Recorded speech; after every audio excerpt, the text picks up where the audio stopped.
காதுள்ளவன் கேட்க கடவன். கர்த்தருடைய வார்த்தைக்கு நேராக நம்முடைய கவனத்தை திருப்புவோம். தொடர்ச்சியாக இந்த ஆண்டு துவக்கத்திலிருந்து உங்களோடு கூட இயேசுவை குறித்து, இயேசுவை அறிகிற அறிவிலே நாம் எவ்விதமாக வளர வேண்டும், ஏன் அவரை அறிந்து கொள்ள வேண்டும், அவரை அறிந்தால்தான் அவரை நேசிக்க முடியும், அவரை நேசித்தால்தான் அவரை போல நம்மால் மாற முடியும். 2 காரியங்களை சொல்லியிருக்கேன் இல்லைங்களா? அவரை பற்றி தெரிஞ்சா அவர் அதிகமாக நேசிக்கலாம், அவரை அதிகமாக நேசிச்சோம்னா நம்ம அவரை போல மாற முடியும். இந்த நாட்களிலே தேவனுக்கு தேவை என்ன தெரியுங்களா? நடமாடுகிறதான நிருபங்கள் தேவை. ஹல்லேலூயா. நேற்று தினத்தில் ஒரு அருமையான சகோதரி என்னோடு கூட பேசினாங்க. அவங்க, நான் மேன்மைக்காக சொல்லலான்னா, அவங்க என்னோடு சொன்ன ஒரு காரியம், உங்ககிட்ட நான் பார்த்தது, உன்னிடத்துல நான் நிறைய தேவனுடைய சுபாவங்களை நான் பார்த்தேன் அப்படின்னு சொல்லி சொன்னாங்க. நான் தேவனுக்கு தான் எல்லா துதியும் கனமும் மகிமையும் செலுத்துகிறேன். இப்போ இதை நான் எதுக்காக நான் சொல்றேன் தெரியுங்களா? இப்படி நம்ம எல்லாருமே, நீங்க அப்போஸ்தலர்களை கவனிச்சு பார்த்தீங்கன்னா, அவர்கள் எல்லார் முன்பதாகவும் நற்சாட்சி பெற்றவர்களாக இருந்தார்கள் அப்படின்ட்டு. நற்சாட்சினா என்னது? நற்சாட்சினா உலகம் புகழ்ற மாதிரி கிடையாது, இயேசு கிறிஸ்துவை வெளிப்படுத்துகிறது பேர் தான் என்னதுங்க? நற்சாட்சி. உலகத்தை புகழணும்னா நீங்க இங்க இருக்க வேண்டிய ஆளே கிடையாது. நம்ம வெளியில போகணும். வெளியில போய் நின்று உலகத்தின்படி நம்ம வாழ்ந்தோம்னா உலகம் நம்மளை என்ன பண்ணும்? புகழும். ஆனா நற்சாட்சி அப்படின்றது கிறிஸ்துவை வெளிப்படுத்துகிற சாட்சிகள். ஆகையினாலே இவ்விதமாக நீங்களும் நானும் இருக்க வேண்டும் என்பதுதான் தேவனுடைய விருப்பம். அப்ப அவரை பற்றி அறிந்து கொண்டால் அவரை அதிகம் நேசிக்கலாம், அவரை அதிகம் நேசித்தால் அவரை போல மாறலாம். தொடர்ந்து 3 காரியங்களை உங்களோடு கூட நான் பேசியிருக்கேன். முதலாவது, ஆண்டவராகிய இயேசு கிறிஸ்து தேவாட்டுக்குட்டியானவர் என்பதை பேசினேன். 2வதாக, ஆண்டவராகிய இயேசு கிறிஸ்து நம்முடைய முன்மாதிரி என்று சொல்லி பேசியிருக்கிறேன். 3வதாக, ஆண்டவராகிய இயேசு கிறிஸ்து நம்முடைய வல்லமையாய் இருக்கிறார், நம்முடைய பலனாய் இருக்கிறார் அப்படின்னு சொல்லி பேசியிருக்கிறேன். இன்றைக்கு நாம் பார்க்க போகிறது ஆண்டவராகிய இயேசு கிறிஸ்து யார் என்பதை நாம் பார்க்க போகிறோம். என்னுடன் திருப்பிக் கொள்ளுங்கள். 1 தீமோத்தேயு 2வது அதிகாரம் 6வது வசனம். 1 தீமோத்தேயு 2:6.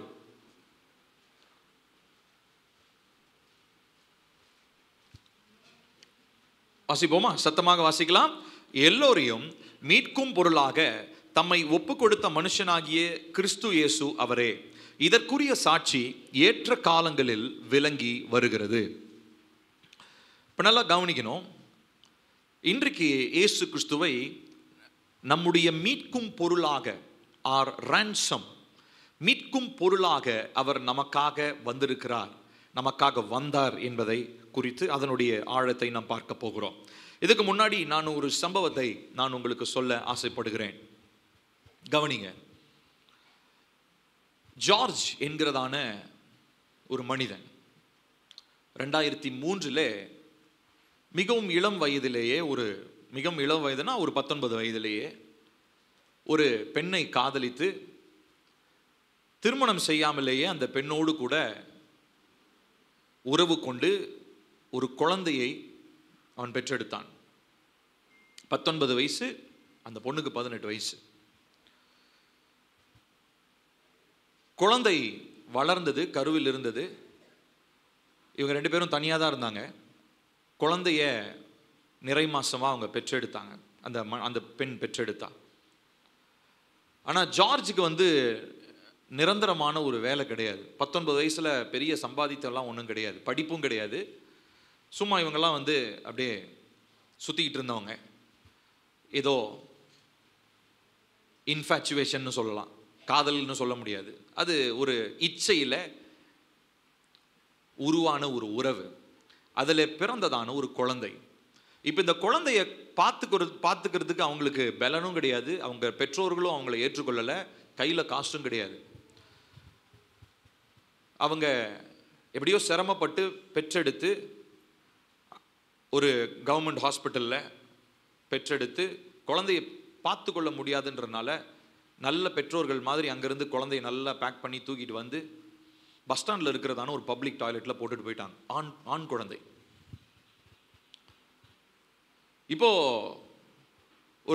அது ஒரு கிராமத்தில் இருக்கிறதான ஒரு பஸ் ஸ்டாப். அது அந்த பக்கம் மக்கள் யாருமே வரவே மாட்டாங்க.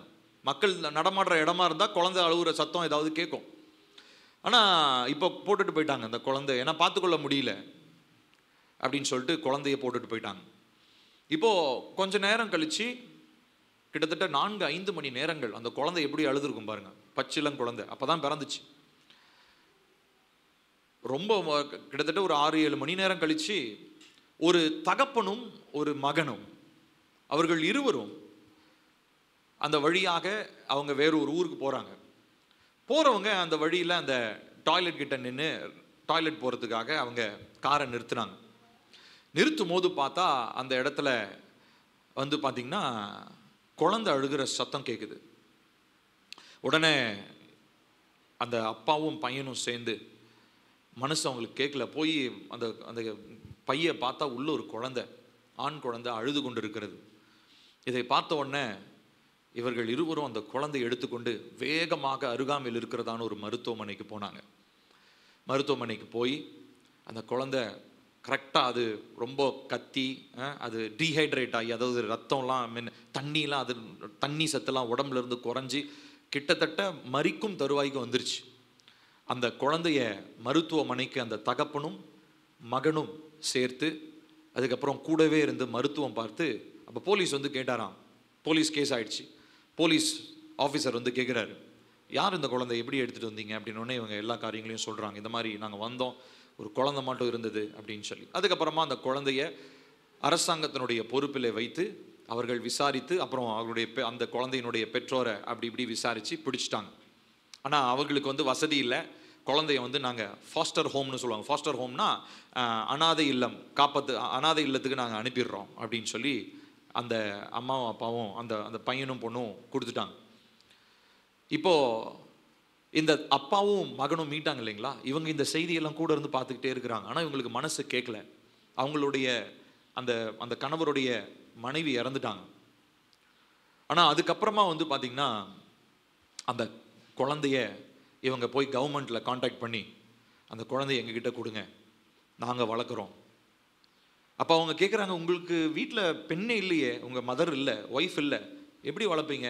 இல்லை, நாங்கள் வளர்த்துக்கிறோம் அப்படின்னு சொல்லி மிகவும் பிரயாசப்பட்டு ரொம்ப அதுக்கு ரொம்ப அதிகமான பணம் அவங்க கவர்மெண்ட்டுக்கு டெபாசிட் மாதிரி செலுத்த வேண்டி இருந்தது. கவர்மெண்ட் கொடுக்க மாட்டேன்ட்டாங்க. ஆனால் அவர் கிட்டத்தட்ட அவருடைய சொத்துலாம் பாதி விற்று அந்த குழந்தைய அவர் தன்னுடைய குழந்தையாக அவர் ஏற்றுக்கொண்டார். இது 2003 நடந்தது. இன்னைக்கு இப்போ எத்தனை வருஷம் ஆகுது? 22 வருஷம். இன்னைக்கு அந்த குழந்தை வளர்ந்து அது ஒரு கிராஜுவேட்டாக ஒரு பெரிய ஒரு யூனிவர்சிட்டியில் படிக்கிற ஒரு மகனாக கிராஜுவேட் ஆன ஒரு சம்பவத்தை போன வாரத்தில் நான் பார்த்தேன். இப்போ இதை பார்க்கும்போது என்னுடைய இருதயம் உடைந்தது. நான் ஏன் இந்த சம்பவத்தை நான் சொல்கிறேன்னா, அந்த தகப்பனும் அந்த மகனும்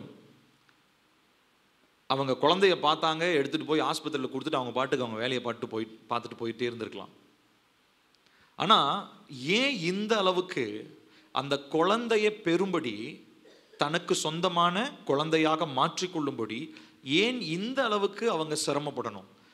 பொருளாதாரத்தில் பல காரியங்களை அவங்க செலவழித்து, அவங்க இத்தனைக்கும் தாய் மனைவி இல்லாத ஒரு குடும்பம், அதுலேயும் சிரமப்பட்டு வளர்த்து டிகிரி ஹோல்டராக மாற்றி அந்த பிள்ளைய இன்னைக்கு அந்த தகப்பனும் அந்த அந்த குழந்தையுடைய சகோதரனும் இன்றைக்கு அழகு பார்க்கிறார்கள். இந்த குறிப்பிட்ட சம்பவம் என்னை எதுக்கு நேராக என்ன கவனத்தை திருப்புச்சு அப்படின்னா, இதே போலதான் பிதாவாகிய தேவனும் குமாரனாகிய இயேசு கிறிஸ்துவும் நீங்களும் நானும் அந்த டாய்லெட் பக்கத்தில் இருந்த குழந்தைய போற பச்சிலன் குழந்தைய போல இருந்தோம். நம்மளை பார்த்துட்டு சீப்போ அப்படின்னு கண்டுக்காம அவர் போகலை. அவர் என்ன பண்ணார் தெரியுங்களா? இறங்கி வந்து என்ன மீட்கும் பொருளாக, என்ன காப்பாத்துறதுக்கு ஒரு கிரயத்தை அவர் செலுத்தினார். ஹல்லேலூயா. இப்போ இந்த மாதிரி இந்த சம்பவத்தை கேட்ட உடனே நம்முடைய இருதயம்லாம் அப்படியே ரொம்ப ஒரு லகுவா மாதிரி நம்ம அதை யோசிக்கிறோம் இல்லையா? ரொம்ப எமோஷன் ஆகிற மாதிரி நமக்கு ஒரு நினைவு வருது இல்லைங்களா? ஆனா இயேசு கிறிஸ்துவை பற்றி பேசும் பொழுதோ, கிறிஸ்துவனுடைய சுபாவத்தை அறிந்து கொள்ளும் பொழுதோ, பிதாவானவர் மிகவும் நேசிக்கிற தன்னுடைய ஒரே பேரான குமாரனை மீட்கும் பொருளாக இந்த பூமிக்கு தந்ததை நினைக்கும் போதோ நம்ம மனசு அதெல்லாம் எது சும்மாங்க அப்படின்ட்டு போயிடுறோம். ஆனால் நம்ம மனசு உடைய மாட்டேனுது. அவ்வளோ கல் நெஞ்சக்காரங்களா இன்னைக்கு நிறைய பேர் மாறிட்டோம். நம்மளுடைய மனசு உருக மாட்டேனுது. என்ன தேடி என்னை மீட்கும்படி ஏன் அவர் இவ்வளோ சிரமப்படணும்? அவர் என்ன செலுத்தினார்? அவரு பணத்தை, காசு இதெல்லாம் எதுவுமே செலுத்தல. அவர் தன்னுடைய உயிரையே, தன்னுடைய சொந்த ரத்தத்தை எனக்காக செலுத்தினார். இது உங்களுடைய இருதயத்தை கரைக்கவில்லை என்று சொன்னா, உங்களை மாதிரி கல் நெஞ்சக்காரங்க வேற யாருமே இருக்க முடியாது. அப்ப நம்மளுடைய உறவு, நான் சொன்னேன் இல்லைங்களா, ஆராதனை நேரத்தில் கர்த்தர் பேசினார், இந்த உறவு எதை பொறுத்து, எதன் அடிப்படையில் இருக்கு தெரியுமா? உங்களையும் என்னையும் மீட்கும் பொருளாக அவர் தன்னுடைய உயிரையே தந்து உங்களை என்னையும் சாட்சிகளாக நிலைநிறுத்தி, இப்படிப்பட்ட அன்பு இந்த பூமியில இருக்கிறது என்பதற்கு பிரதிபலிப்பாக உங்களை என்னையும் கர்த்தர் அழைச்சிருக்கிறார். இப்ப நீங்களும் நானும் நம்மளுடைய பிரதானமான வேலை என்ன தெரியுமா? இந்த மாதிரி அன்பு ஒன்று உலகத்தில் இருக்குப்பா. ஏன்னா இன்னைக்கு உலகத்தை நீங்க சுத்தி பாருங்க, அன்பு அற்ற ஒரு தேசத்துல வாழ்றோம். We live in a community where there is no love. அன்புன்ற பேர்ல என்னென்ன இஷ்டத்துக்கு இச்சையானதை, அசுத்தமானதெல்லாம் செய்யறாங்க. கேட்டா அன்புன்றாங்க. ஆனா அன்பனுடைய அர்த்தம் என்ன தெரியுங்களா? உயிரை எடுக்கிறது கிடையாது, மீட்கும் பொருளாக உயிரை கொடுப்பது. இந்த அன்புக்கு சாட்சிகளாக தான் நீங்களும் நானும் அழைக்கப்பட்டிருக்கிறோம் பிரியமானவர்களே. இந்த வாழ்க்கையை நம்ம வாழல, ஏதோ சும்மா ஒரு கிறிஸ்தவனா இருக்கிறேன், சர்ச்சுக்கு வந்துட்டு போறேன், கிறிஸ்தவ பேர் ஞானஸ்நானம் எடுத்துட்டேன், திருவிருந்துல பங்கு பெறுறேன், இது எந்த பிரயோஜனமும் இல்லை. ஒரு பைசாக்கு பிரயோஜனம் இல்லை. நம்ம அழைக்கப்பட்ட உன்னதமான அழைப்பு என்ன? இப்ப பாருங்க, முதலாவது இந்த வசனத்துல வாசிக்கிறோம், முதலாவது மீட்கும் பொருளாக அவர் நமக்கு தன்னுடைய குமாரனை தந்தார். அடுத்தது அவர் சொல்றாரு, இதற்குரிய சாட்சி ஏற்ற காலங்களில் விளங்கி வருகிறது. ஒவ்வொரு காலத்திலும் இந்த மீட்கும் பொருளுக்கு விளக்கமாக, ஒப்பனையாக அன்பு நிறைந்த ஒரு சந்ததியை கர்த்தர் உருவாக்கி கொண்டிருக்கிறார். ஒவ்வொரு காலத்திலும் இருக்கிறாங்க. ஒவ்வொரு நூற்றாண்டிலும் இயேசுவுக்காக வைராக்கியமா வாழ்ந்தவர்கள் இருக்கிறாங்க. இயேசு கிறிஸ்துவை அறிந்த அந்த அப்போஸ்தலர் காலத்திலிருந்து இப்ப 2000 வருஷம் இருக்குது. எத்தனை நூற்றாண்டுகள் கடந்திருக்கிறோம். இத்தனை நூற்றாண்டுகளிலும் கிறிஸ்துவை, கிறிஸ்துவனுடைய அன்பை, பிதாவானவர் குமாரன் மூலமாய் வெளிப்படுத்தினதான அன்பை பிரதிபலிக்கிறதான ஒரு சந்ததி, சின்ன கூட்டம், பெரிய கூட்டம்லாம் இல்ல, லட்சக்கணக்கா கோடிக்கணக்கெல்லாம் இல்ல, ஒரு சின்ன கூட்டத்தை கர்த்தர் உருவாக்கி கொண்டேதான் இருக்கிறார். இந்த கூட்டம் தான் அடுத்து வருகிற சந்ததிக்கு கர்த்தருடைய மகிமையை, தேவனுடைய அன்பை வெளிப்படுத்துகிற சந்ததியாக இருக்கிறது. சங்கீத பகுதிகள் கூட அருமையான சகோதரர் சொன்னாங்க, என்னுடைய வாழ்க்கையில இந்த காலத்துல இந்த சந்ததியில நான் உண்மையா இல்லைன்னா என் சந்ததி இதோடைய அழிஞ்சு போயிடும். கிறிஸ்துவின் சாட்சியாகவோ நம்ம வாசிக்கிற மாதிரி இதற்குரிய சாட்சி ஏற்ற காலங்களில் விளங்கி வருகிறது. முடியாது. நீங்க உங்களுக்குள்ளேயும் எனக்குள்ளேயும் மீட்கும் பொருளுடைய அந்த அன்பின் வெளிப்பாடு, கிறிஸ்துவனுடைய அன்பின் வெளிப்பாடு இல்லைன்னா நம்ம சந்ததியோடைய எல்லாமே முடிஞ்சு போயிடும். நம்மளுடைய பிள்ளைங்களுக்கு கூட ஆசீர்வாதம் போகாது. அப்ப நம்ம எதற்காக பிரயாசப்படுறோம்? நம்ம ஆத்துமாவுக்கு மாத்திரம் இல்ல, எனக்கு அப்புறம் வருகிறதான சந்ததிக்காகவும் நான் பிரயாசப்படுறேன். I am living for the generation that is yet to come. வரப்போகிற சந்ததி. இந்த சந்ததி என்னத்துக்கு பெரிய மாட மாளிகை கட்டி பெரிய பேர் சம்பாதிக்கணும்ன்றது இல்லை. எது இல்லைனாலும் என்னுடைய சந்ததியிலே கிறிஸ்துவனுடைய வெளிப்பாடு இருக்கணும். இயேசுவுக்கு சாட்சியாக என்னுடைய சந்ததியர் இருக்கணும். ஹல்லேலூயா. இதுதான் கர்த்தர் உங்களுக்கும் எனக்கும். பெற்றோர்களா, நீங்க பிள்ளைகளை பெற்றெடுத்தவங்க இத்தனை பேர் இருக்கிறீங்க. பெற்றோர்களாகிய உங்களை பார்த்து நான் சொல்லுகிறேன், உங்க பிள்ளைகளுக்கு நீங்க கொடுக்கக்கூடிய பெரிய வெகுமதி என்ன தெரியுங்களா? இயேசு கிறிஸ்துவை பின்பற்றுகிறதான நடைமுறை வாழ்க்கை. The practical life of following Jesus. இதுதான் உங்க பிள்ளைகளுக்கு நீங்க கொடுக்கிற சொத்து. இதை தவிர்த்து நீங்க கொடுக்கிற, நீங்க சம்பாதிக்கிற சம்பாத்தியமோ, நீங்க வாங்கி வைக்கிற லேண்டோ, அவங்க பேர்ல போட்டு வைக்கிற ஷேர் மார்க்கெட்டோ, ஸ்டாக்கோ, எதுவுமே அவர்களுக்கு நிரந்தரமா இருக்க போவதில்லை.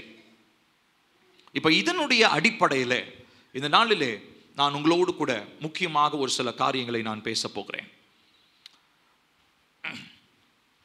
இந்த நாளிலே 4 முக்கியமான காரியங்களை நாம் பார்க்க போகிறோம். முதலாவது, நான் சொன்ன, அவர் நம்மை மீட்கும் பொருளாக கிறிஸ்துவானவர் நமக்காக வந்தார். முதலாவது பார்ப்போம். பாருங்க, அன்பின் பரிசாக கொடுக்கப்பட்ட மீட்கும் பொருள். இப்போ நான் சொன்ன இந்த சம்பவத்தில் நீங்கள் ஞாபகம் வச்சுக்கோங்க, இப்போ இந்த குழந்தைய காப்பாத்தினதுனால அந்த அப்பாவுக்கும் பையனுக்கும் ஏதாவது காசு கொடுத்தாங்களா? கவர்மெண்ட் ஏதாவது மெடலோ ஹானரோ ஏதாவது மெடல் கிடல் கொடுத்து காசு கொடுத்தாங்களா? இல்லைங்க, ஒண்ணுமே கிடையாது. ஆனா என்னது, அந்த குழந்தை யாரு குழந்தைன்னு தெரியாது, எப்படி பிறந்த குழந்தைன்னு தெரியாது, அவங்க அம்மாவும் அப்பாவும் என்ன அக்கிரமம் பண்ணி அந்த பிள்ளையை பெத்த எடுத்தாங்கன்னு தெரியாது. ஆனா அந்த குழந்தையின் மேல இருந்ததான அன்பு.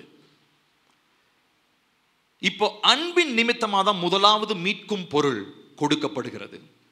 சரிங்களா? நான் திரும்ப சொல்லுகிறேன், அன்பின் பரிசாக கொடுக்கப்படுகிற மீட்கும் பொருள். நம்ம எல்லாருக்கும் தெரிஞ்ச வசனம், மனப்பாடமாக கூட நம்ம சொல்லுவோமா? யோவான் 3:16, தேவன் தம்முடைய ஒரே பேரான குமாரனை விசுவாசிக்கிறவன் அவனோ அவன் கெட்டு போகாமல் நித்திய ஜீவனை அடையும்படிக்கு அவரை தந்துருளி இவ்வளவாக உலகத்தில் அன்பு கூர்ந்தார். முதலாவது, நான் அதனால தான் சொன்னேன், இந்த ஐக்கியம், இந்த சபைக்கு வருதல்ன்றது எதனுடைய அடிப்படையில் இருக்கு தெரியுமா? அன்பு என்கிற உறவின் அடிப்படையில் கட்டப்பட்டிருக்கிறது. If not out of love you cannot achieve anything. இந்த உலகத்தில் அன்பின் மூலமாக சாதிக்கப்பட முடியாத காரியம்னு ஒன்று இல்லை. அப்படியே இருந்துச்சுன்னா அது வேற எதுனாலும் சாதிக்கப்பட முடியாது. நான் திரும்ப சொல்லுகிறேன், இந்த உலகத்தை மாற்றுகிறதான நிறைய மனிதர்கள் வந்திருக்கிறாங்க, பெரிய போராளிகள் வந்திருக்கிறாங்க, பெரிய புரட்சிக்காரர்கள் எழும்பி இருக்கிறாங்க. ஆனால் ஒருவரும் மாற்ற முடியாததை ஆண்டவராகிய இயேசு கிறிஸ்து மாற்றினார். அது எவ்விதமாக மாற்றினாரு? தன்னுடைய அன்பின் நிமித்தமாக. அப்போ முதலாவது நீங்க புரிந்து கொள்ளணும், தேவன் உங்களை என்னையும் எவ்வளவு நேசிக்கிறார் தெரியுமா? இந்த நேசத்தை நீங்க உணர்ந்துட்டீங்க. நம்ம அதாவதுங்க, நான் சொல்றது உங்களுக்கு புரியுதான்னு தெரியல. அதாவது நம்ம ஏசப்பாவை ஏதோ ஒரு சந்தர்ப்பத்தில் தெரிஞ்சுக்கிட்டோங்க, சரிங்களா? கஷ்டத்தில் இருந்தோம், வியாதியில் இருந்தோம், ஏசப்பா என்னைய ரட்சித்தாரு, எனக்கு வியாதியில் சுகம் கொடுத்தாரு, நான் சர்ச்சுக்கு வந்துட்டேன். ஆனால் அதுக்கப்புறமும் அன்பை குறித்த ஒரு வெளிப்பாடு நமக்கு இல்லைன்னா நம்ம ரட்சிக்கப்பட்டதுக்கு பிரயோஜனமே இல்லை. நம்ம எதற்காக ரட்சிக்கப்பட்டிருக்கிறோம்? வெறும் பரலோகத்துக்கு போறதுக்கு மாத்திரமா? இல்லை இயேசு சாமியே சொந்தமாக இந்த உலகத்தில் நிறைய பேர் கிறிஸ்தவங்களா இல்லை, ஆனால் நானும் கிறிஸ்தவத்தில் சேர்ந்து மெஜாரிட்டி காண்பிக்கிறதுக்காகவா? இல்லைங்க, இது எல்லாமே தவறு. இப்படிப்பட்ட எண்ணங்களோடு நம்ம யாருமே சர்ச்சுக்கு வரல, வந்தாலும் அது தப்பு. நம்ம எதற்காக இங்கே வரும் தெரியுங்களா? அன்பு என்கிறதான ஒரு கட்டு. அந்த கட்டு முதல்ல என் மேல எப்படி வந்துச்சு தெரியுமா? இயேசு என்னும் தேவனுடைய குமாரனாலே எனக்கு வெளிப்படுத்தப்பட்டுச்சு. இப்போ இதெல்லாம் நான் அவரை அறிந்து கொள்ற விதம். வியாதியில இருந்தேன், கஷ்டத்துல இருந்தேன், கடன்ல இருந்தேன், பிரச்சனையில இருந்தேன், நான் உள்ள வந்து அன்புல நான் வளரல அப்படின்னா நான் உள்ள வந்ததுக்கு பிரயோஜனமே இல்லை, நான் வெளியே இருந்திருக்கலாம் தாராளமா. இப்போ அன்பு ஒன்றுதான் நம்மளுடைய வாழ்க்கையில கிறிஸ்துவை வெளிப்படுத்துகிறது. இப்போ பிதாவை பத்தி சொல்லும் போது தேவன் தம்முடைய ஒரே பேரான குமாரனை என்ன பண்றாருங்களாம், இந்த உலகத்துக்கு தந்து என்ன பண்றாருங்களாம், இவ்விதமாய் இந்த உலகத்துல அன்பு கூர்ந்தார். He revealed his love. இப்போ உதாரணத்திற்கு, இப்போ நான் அன்பை வெளிப்படுத்தணும்னா யாராவது ஒருத்தர் இருக்கணுங்க, ஒரு உயிர் இருக்கணும் பக்கத்துல, கரெக்டா? இப்போ என் பக்கத்துல யாருமே இல்லை, நான் அப்படி பார்த்து உங்களை நேசிக்கிறேன், ஐ லவ் யூன்னு ஒருத்தங்கிட்ட சொன்னா நீங்க என்னை பைத்தியம் தான் நினைப்பீங்க. ஏன்னா ஏதாவது ஒன்று இருக்கணும், ஒன்று பொருள் இருக்கணும், ஒரு உயிர் இருக்கணும், ஏதாவது ஒன்று இருந்தாதான் அன்பனை என்ன பண்ண முடியும், வெளிப்படுத்த முடியும். இப்போ அப்படிதான் தேவன் நம்மளை பார்த்தாரு. எப்படி இருந்தோம் தெரியுமா? நம்ம உளையான சேற்றில அழிந்து போகிறவர்களா, நம்மளை யாருமே பார்த்து கண்டுகொள்ளாம நாற்றம் எடுத்து அசுத்தத்தில் இருந்தோம்.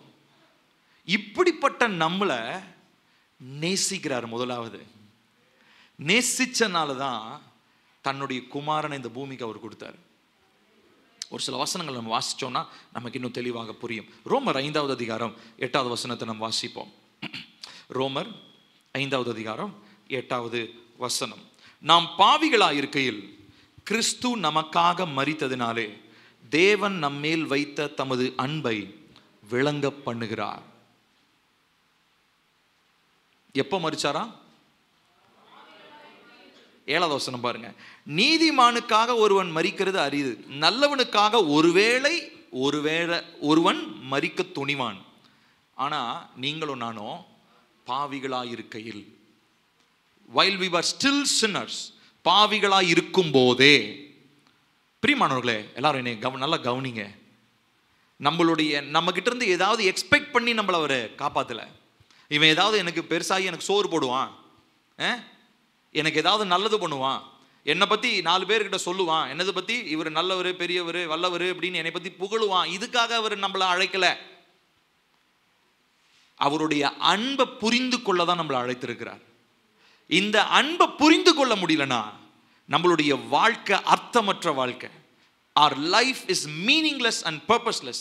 நோக்கமற்ற அர்த்தமற்ற ஒரு வாழ்க்கையாக நம்முடைய வாழ்க்கை மாறுகிறது. பாருங்க, எபேசியர் 2வது அதிகாரம் 4வது வசனத்தை வாசிப்போம். எபேசியர் 2:4 வாசிப்போமா? தேவனோ இரக்கத்தில் ஐஸ்வர்யம் உள்ளவராய் நம்மில் அன்பு கூர்ந்த தம்முடைய மிகுந்த அன்பினாலே அக்கிரமங்களில் மரித்தவர்களாய் இருந்த நம்மை கிறிஸ்துவுடனே கூட உயிர்ப்பித்தார், கிருபையினாலே ரட்சிக்கப்பட்டீர்கள். ஹல்லேலூயா.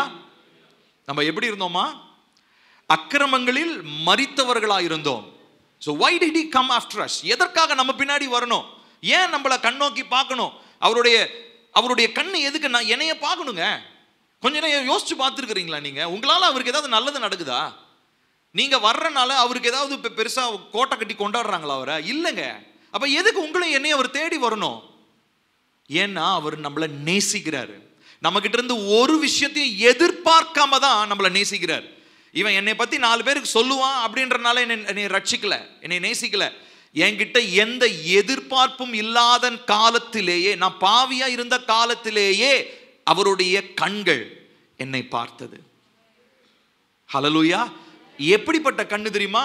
கோபத்தோட எரிச்சலோட இல்ல, அன்பு நிறைந்த கண்கள், கருணை நிறைந்த கண்கள்.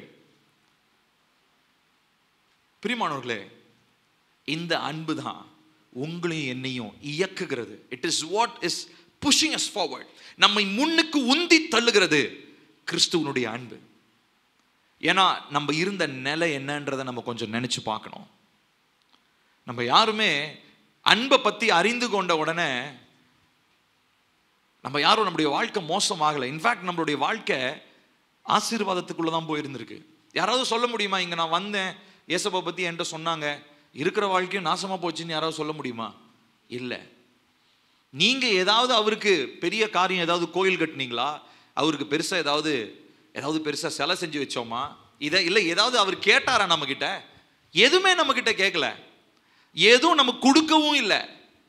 ஆனா அவருடைய அன்பு இன்னமும் நம்மேல, அவருடைய அன்பை அவர் ஊற்றிக்கொண்டே தான் இருக்கிறார். ஹல்லேலூயா.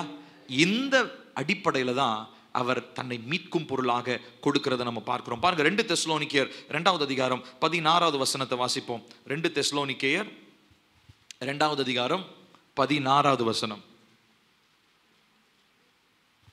நம்முடைய கர்த்தராகிய இயேசு கிறிஸ்துவும் நம்மிடத்தில் அன்பு கூர்ந்து நித்திய ஆறுதலையும் நல் நம்பிக்கையும் கிருபையாய் நமக்கு கொடுத்திருக்கிற நம்முடைய பிதாவாகிய தேவனும் உங்கள் இருதயத்தை தேற்றி எல்லா நல்வசனத்திலும் நற்கிரியையிலும் உங்களை ஸ்திரப்படுத்துவாராக. முன்னாடி வசனம் போங்க, அதில் பாருங்க. நம்முடைய கர்த்தராகிய இயேசு கிறிஸ்துவும் நம்மிடத்தில் அன்பு கூர்ந்து நித்திய ஆறுதலையும் நல் நம்பிக்கையையும் கிருபையாய், காசு வாங்கிட்டு இல்லை, கிருபையாய். இப்ப நான் இந்த சம்பவத்தை சொன்னேன் இல்லைங்களா?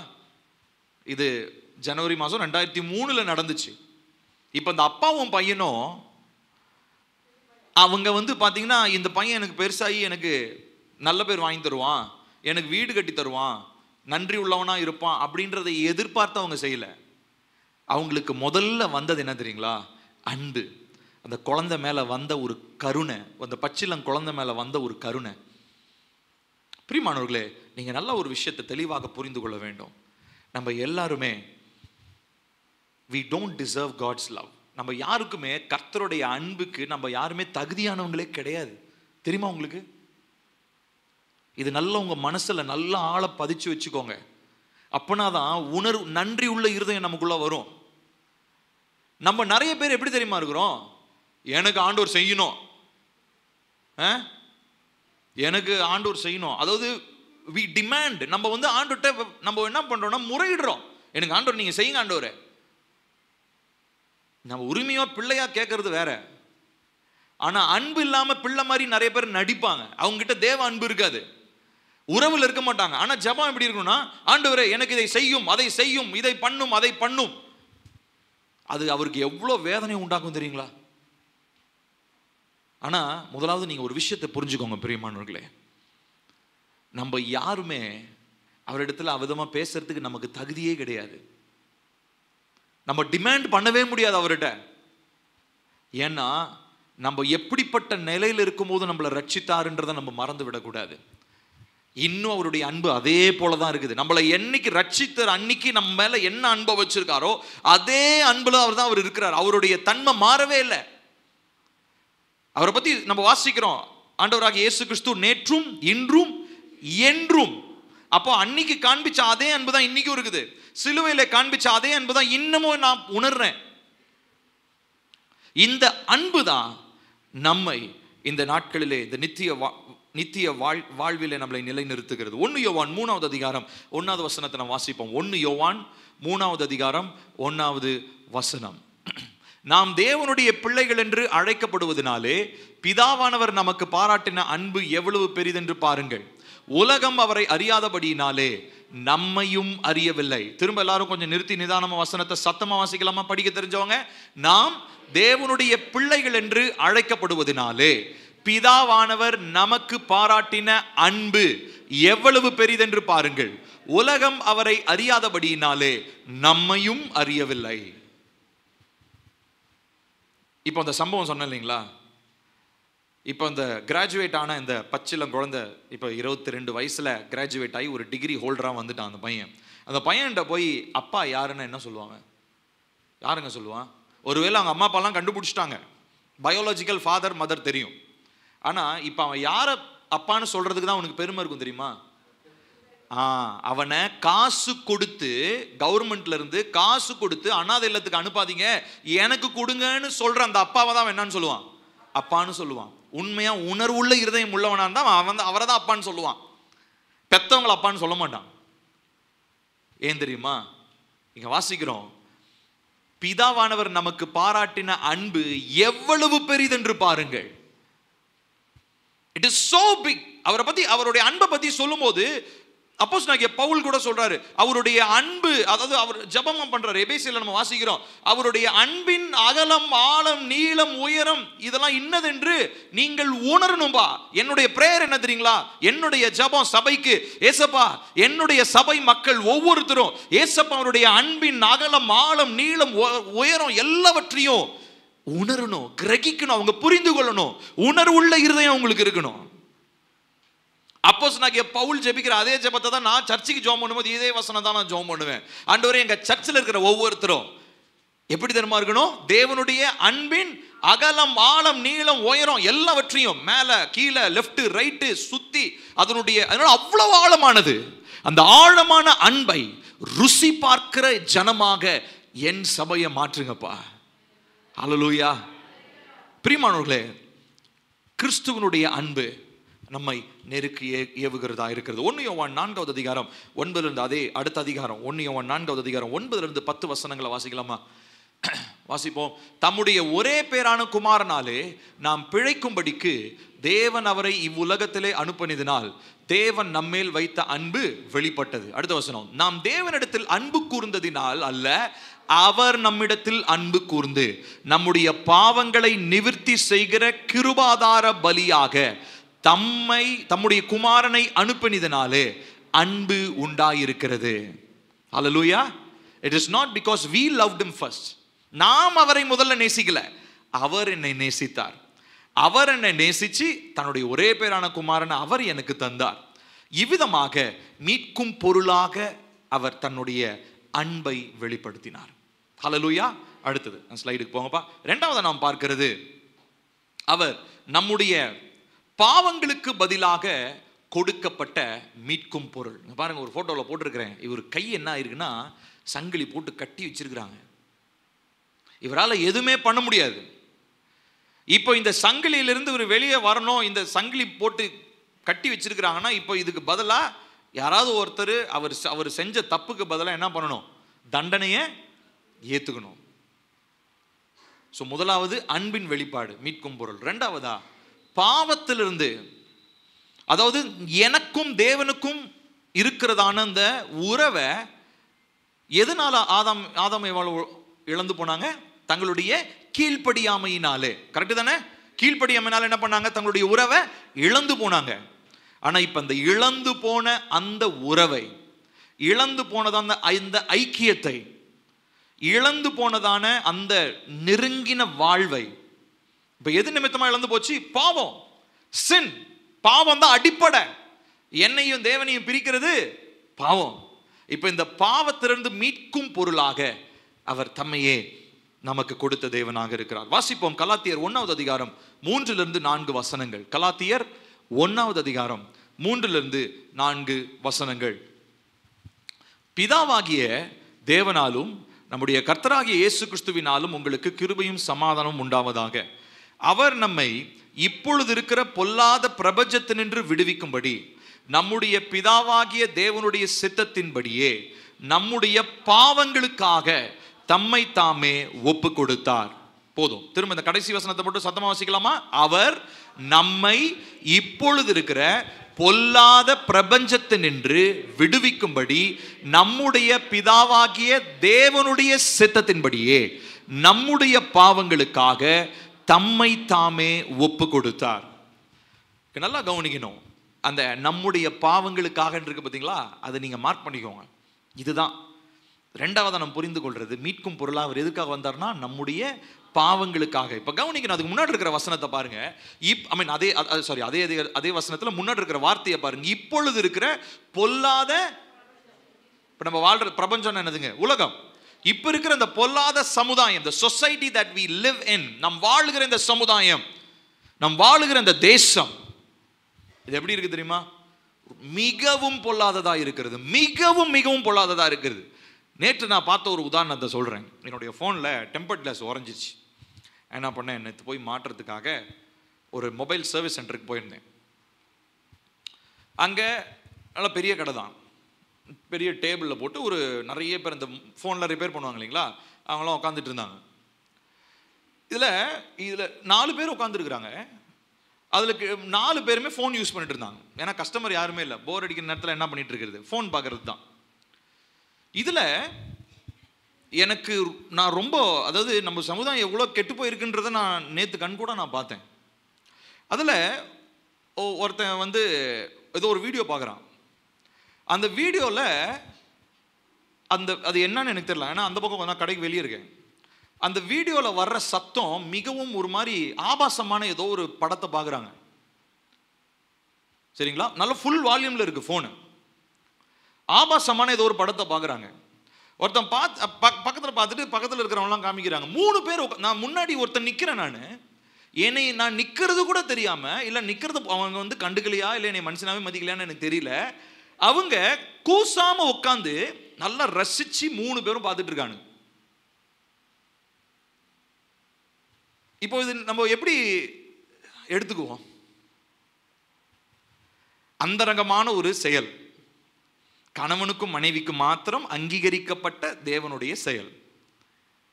இத பொதுவான ஒரு இடத்துல, அந்த வீரபாண்டி தெரு உங்களுக்கு தெரியும், அது எவ்வளோ பிஸியான தெருன்னு உங்களுக்கு தெரியும். அந்த தெருவில் மக்கள் போய்கிட்டு வந்துக்கிட்டு தான் இருக்கிறாங்க.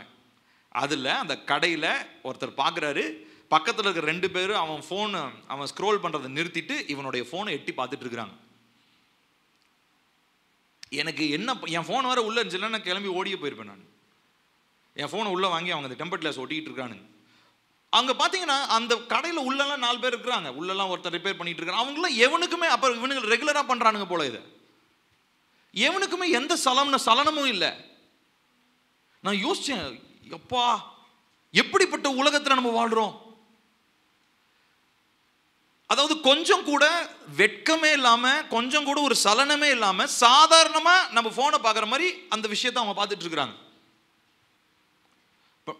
இப்போ யோசிச்சு பாருங்க பிரியமானவர்களே, வெளிப்படையாவே இந்த காரியங்களை இவங்க செய்யறாங்கன்னா உங்க பிள்ளைங்க போற ஸ்கூல்ஸ் காலேஜஸ்லாம் என்னென்ன நடக்கும்ன்றதை கொஞ்சம் யோசிச்சு பாருங்க.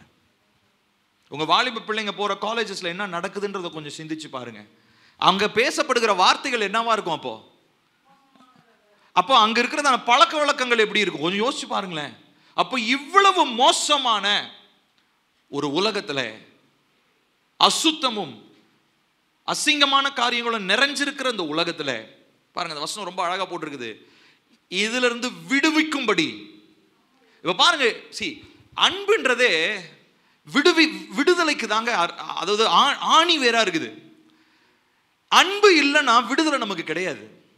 ஏன்னா அன்பு தான் அவரை என்னுடைய பாவத்திலிருந்து என்னை மீட்கும்படியாக, தன்னை மீட்கும் பொருளாக அவர் கொடுத்தாரு.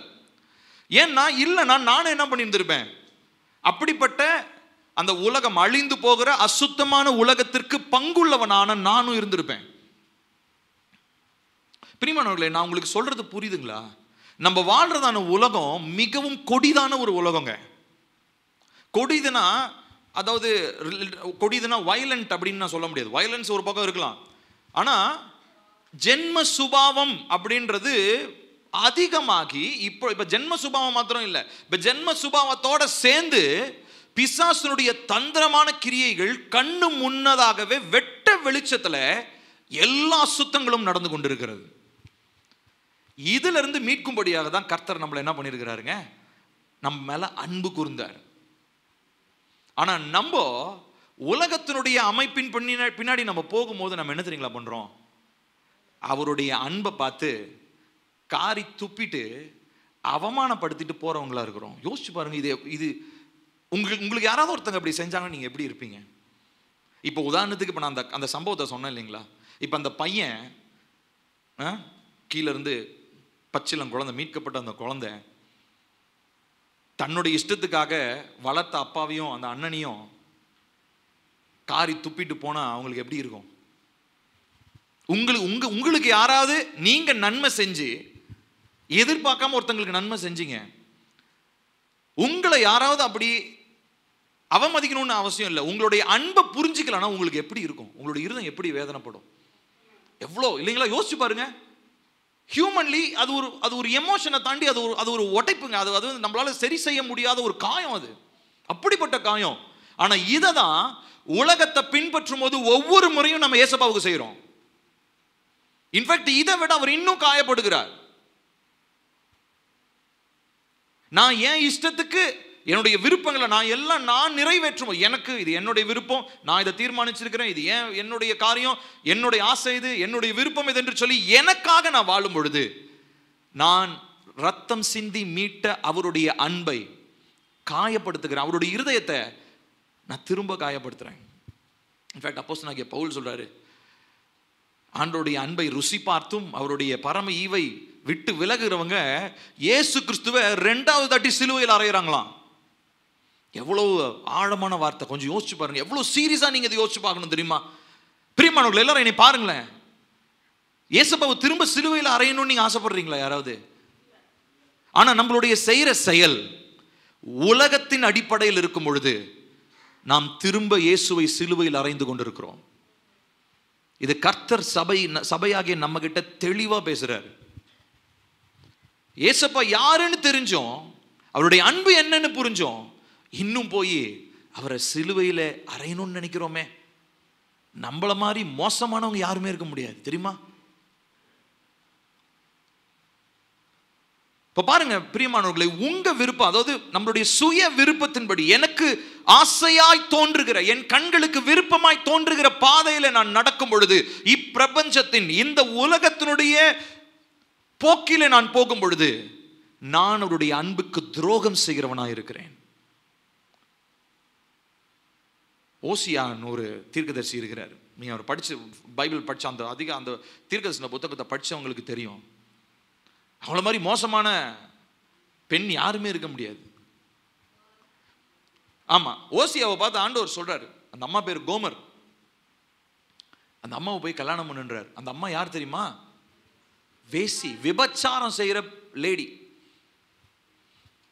போய் கல்யாணம் பண்ணுன்றார். கல்யாணம் பண்ணி கூட்டிட்டு வந்து மனைவி ஆக்கி பிள்ளைய பெத்தெடுத்ததுக்கு அப்புறம் திரும்ப பிள்ளைய பெத்து விட்டு அந்த அம்மா போயிடுச்சு திரும்ப பாவத்துக்கு. இப்ப ஆண்டவர் ஓசியாவை பார்த்து சொல்றாரு, திரும்ப போய் அவளை கூட்டிட்டு வான்றாரு. உன்னுடைய மனைவி ஆக்கிக்கொள். ஓசியாவா கிடைச்சா இருப்பான். ஓசியா எவ்வளோ யோசித்து பாருங்க. ஓசியாக்கு அது சொசைட்டியில் பார்க்கும்போது ஓசியாவை எல்லாவனும் காரி துப்பி இருப்பான். ஆனால் எதற்காக ஓசியாவை கர்த்தர் பயன்படுத்தினார் தெரியுமா? இந்த மாதிரி தான் இஸ்ரவேல் இருக்குது, இந்த மாதிரி தான் சோரம் போனீங்க, என்னுடைய அன்பை புரிஞ்சு கொள்ளாம போனீங்க. ஆனாலும் திரும்ப நான் என்ன பண்றேன், நீ வேற ஒருத்தனுக்கு வேற ஒருத்தங்கிட்ட நீ போனவளா இருந்தாலும் உன்னை நேசித்து நான் திரும்ப என்னுடையவளா மாற்றிக்கொள்ளும்படி நான் ஆசைப்படுறேன். இதுதான் என்னுடைய அன்பு. பிரியமானவர்களே, உலகத்தினுடைய பாதையில நம்ம நடக்கும் பொழுது தேவனுடைய அன்புக்கு நாம் துரோகம் செய்கிறவர்கள். உலகத்தினுடைய அடிப்படையில் என் கால் இருக்கும்போது, உலகத்தினுடைய போக்கில் என் சிந்தனையும் என் வாழ்க்கை இருக்கும்போது, நான் இயேசு கிறிஸ்துவை திரும்பவும் சிலுவையில் அறைகிற மனிதனாக இருக்கிறேன். வாசிப்போம் ரோமர் 4வது அதிகாரம் 25வது வசனம். ரோமர் 4:25. அவர் நம்முடைய பாவங்களுக்காக ஒப்பு கொடுக்கப்பட்டும் நாம் நீதிமான்களாக்கப்படுவதற்காக எழுப்பப்பட்டும் இருக்கிறார். ஃபர்ஸ்ட் அவர் மரித்தது நம்முடைய பாவம், உயிர் தெழுந்தது நம்முடைய நீதிக்காக. ஹல்லேலூயா. இப்போ பாருங்க, இது ரெண்டு விஷயம் நடக்குது. ஃபர்ஸ்ட் விஷயம், அவர் எதற்காக மரிச்சார்? என் பாவத்திற்காக மரிச்சார். ஆனால் எதற்காக உயிர்த்தார்? நான் நீதியை பெற்றுக்கொள்ளும்படி, உங்களை என்னையும் நீதிமானாய் மாற்றும்படி. இப்படிப்பட்ட நிலையில் இருந்தப்பா, நான் அப்படிப்பட்ட நிலையில அவருடைய அன்பை புரிஞ்சுக்காம அவருடைய அன்புக்கு துரோகம் செய்து பல முறை அவரை சிலுவையில் அரைஞ்சிட்டேன் நான். அன்னைக்கு யூதாஸ் காரியத்தை காட்டி கொடுத்தது என்னமோ ஒரு தாட்டி தாங்க. நீங்களும் நான் எத்தனை தாட்டி காட்டி கொடுத்துருக்கோம் தெரியுமா? கொஞ்சம் யோசிச்சு பாருங்க, கொஞ்சம் சிந்திங்களேன். எத்தனை முறை ஏசப்பாவை நம்ம காட்டி கொடுத்துருக்கிறோம்? உலகத்தினுடைய பாதையில நம்ம காலு நடக்கும் போதெல்லாம் அவரை கள்ளத்தனமா முத்தம் கொடுத்து இவர் வந்து அறைங்க, சிலுவையில் அறைங்க, ஏன்னா இவர் தான் என் மேல ரொம்ப அன்பு வைக்கிறவர். எவ்வளவு வேதனையா இருந்திருக்கும் உங்களுக்கும் எனக்கும். அந்த மாதிரி அதாவது ஒரு மனுஷன் சொன்னா நம்ம அவனை பார்த்து என்னன்னு சொல்லுவோம்? துரோகின்னு சொல்லுவோம். சொல்லுவீங்களா இல்லையா? நீங்க எவ்வளவு அன்பு பாராட்டி ஒருத்தன் உங்க காரி துப்பிட்டு உங்களை விட்டு பிரிஞ்சு போனா அவனை பார்த்து என்ன சொல்லுவீங்க? துரோகின்னு சொல்லுவீங்க. துரோகியை விட கொடிதான வார்த்தை எனக்கு தெரிஞ்சு வேற எதுவும் இல்லை. ஆனா எத்தனை தடவை நீங்களும் நானும் உலகத்தினுடைய பார்வையில போகும் பொழுது, உலகத்தினுடைய பாதையில அவங்களுடைய ஆலோசனையின்படி நடக்கும் பொழுது அவருக்கு துரோகம் இழைக்கிறவர்களாக இருக்கிறோம். ஆனா அவர் வெறுமனை பாவத்திற்காக மரிக்கல, அதுக்கப்புறம் ஒரு வாழ்க்கையை கொடுக்கிறாரு. அதுதான் நீதிமானாக்கப்படுகிற வாழ்க்கை. ஆனா அந்த நீதியை நம்ம விரும்புறது இல்லை. பாவத்துக்கு மரிச்சார், ஓகே, நான் திரும்ப திரும்ப அவரை சிலுவையில் அரைஞ்சுக்கிட்டே இருப்பேன். ஆனா பாவத்திற்கு மரித்து நீதிக்காக என்னை பிழைக்க வைத்திருக்கிறார், என்னை நீதிமானாய் மாற்றி இருக்கிறார். இப்ப நான் ஏசப்பாவுடைய சமூகத்தில் போய் நான் நியாய தீர்ப்பு நாளில் நிற்கும் போது என்னுடைய கிரியைகள் ரெண்டாவது தான். ஆனா முதல்ல நான் எதனால் அங்கீகரிக்கப்படுவேன் தெரியுமா? கிறிஸ்துவானவருடைய நீதி என் மேல் இருப்பதினால். இப்ப இந்த நீதியை நான் காத்துக்கொள்வது எப்படி தெரியுங்களா? பெற்றுக்கொண்ட ரட்சிப்பை குறித்து மிகவும் ஜாக்கிரதையாக, ரட்சிப்பு நிறைவேற பிரயாசப்படும் பொழுது நீதியை காத்துக்கொள்ளுகிற மனுஷனாக இருப்பேன். ஹல்லேலூயா. அவருடைய அன்பு உதாசீனப்படுத்துவதற்காக அல்ல. பாருங்க, 1 கொரிந்தியர் 15வது அதிகாரம் 3வது வசனத்தை வாசிக்கலாம். வேகமாக எடுங்கள். 1 கொரிந்தியர் 15வது அதிகாரம் 3வது வசனம்.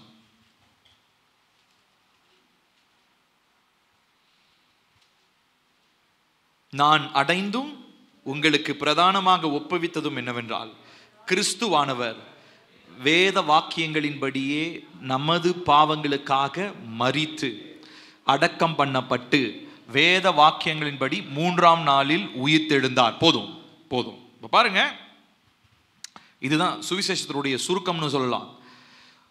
கிறிஸ்துவானவர் வேத வாக்கியங்களின்படி நம்முடைய பாவங்களுக்காக மரித்து அடக்கம் பண்ணப்பட்டு அதே வேத வாக்கியங்களின்படி திரும்ப 3ஆம் நாளில் உயிர்த்தெழுந்தார். இப்ப நல்லா கவனிக்கணும் பிரியமானவர்களே, வெறுமனே பாவம் மாத்திரம் நம்முடைய அடையாளம் அல்ல. பாவத்தின் அடையாளத்தை நீக்கி தான் நம்ம மேல நீதி என்கிற அடையாளத்தை ஆண்டவராகிய இயேசு கிறிஸ்து கொடுத்திருக்கிறார். இது எதனால தெரியுமா? 2வது நாம் பார்த்தோம், மீட்கும் பொருளாக வெளிப்படுத்தப்பட்ட அவருடைய அன்பு. ஹல்லேலூயா. அடுத்து 3வதாக நாம் பார்க்கலாம். பாருங்க, நமக்கு பதிலாக கொடுக்கப்பட்ட மீட்கும் பொருள், a ransom given as our substitute. இங்க ஒரு போட்டோ நான் போட்டிருக்கிறேன். இந்த சப்ஸ்டிடியூட்டுக்கு எனக்கு எப்படி போட்டோ காமிக்கிறதுன்னு எனக்கு தெரியல. அப்படின்னா என்னன்னா, இவருக்கு பதிலாக அவர். நியாயப்படி பார்த்தீங்கன்னா இவர் தான் போய் நிற்கணும் குற்றவாளி கூண்டுல. ஆனா இவருக்கு பதிலாக இவர் வந்து நிற்பாருங்க. அது எப்படிங்க? குற்றம் செஞ்சவர் தானே குற்றவாளி கூண்டுல போய் நிற்கணும். இந்த படம் புரியுதா இல்லைங்களா? கையவே காணும். ஆக்சுவலி வந்து 2 கை இருக்குதுங்க. அந்த டிவியில் நல்லா தெரியுது. அவங்களுக்கு ஒன்றுமே தெரியாதுன்னு நினைக்கிறேன் வெளியில். இப்போ பாருங்க, இதில் 2 மனுஷங்க இருக்காங்களா? இவருடைய இடத்த அவர் எடுத்துக்கிறார். அங்கே ஒரு கை இருக்கும், அந்த பெரிய கை இவருடைய கை இவரை வந்து அங்கே நிறுத்துது. அங்கே இருக்கிற கை அவரை பிடிச்சி இங்கே நிறுத்துது. அப்படின்னா என்ன அர்த்தம்? பிளேஸை மாற்றிக்கிறாங்க. இவர் இருக்கிற இடத்துல அவர் வந்துடுறாரு, அவர் இருக்கிற இடத்துல இவர் வந்துடுறாரு. இப்ப மீட்கும் பொருளாக கொடுக்கப்பட்ட 3வது காரணம் என்னத்துக்காகனா, எனக்கு பதிலாக. முதலாவது பார்த்தோம், ஃபர்ஸ்ட் என்ன பார்த்தோங்க? ஃபர்ஸ்ட் என்னதுப்பா? அன்பின் பரிசாக கொடுக்கப்பட்ட மீட்கும் பொருள். 2வதா நம்முடைய பாவங்களுக்கு பதிலாக கொடுக்கப்பட்ட மீட்கும் பொருள். 3வதாக நமக்கு பதிலாகவே கொடுக்கப்பட்ட மீட்கும் பொருள். ஒரு வசனத்தை வாசிப்போமா? மத்தேயு 20வது அதிகாரம் 28வது வசனம்.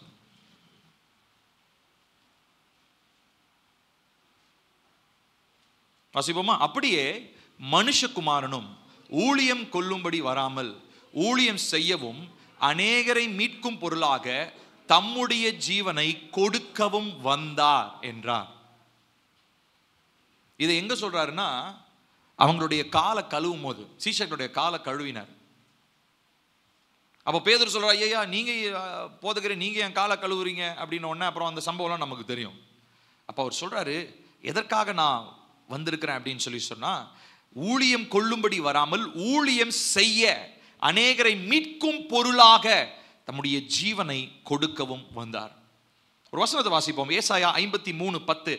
இதனுடைய நிறைவேறுதல தான் நம்ம ஏசப்பா இங்க சொல்றது இங்க பார்க்கிறோம். ஏசாயா 53வது அதிகாரம் 10வது வசனம் வாசிப்போமா? கர்த்தரோ அவரை நொறுக்க சித்தமாகி அவரை பாடுகளுக்கு உட்படுத்தினார்.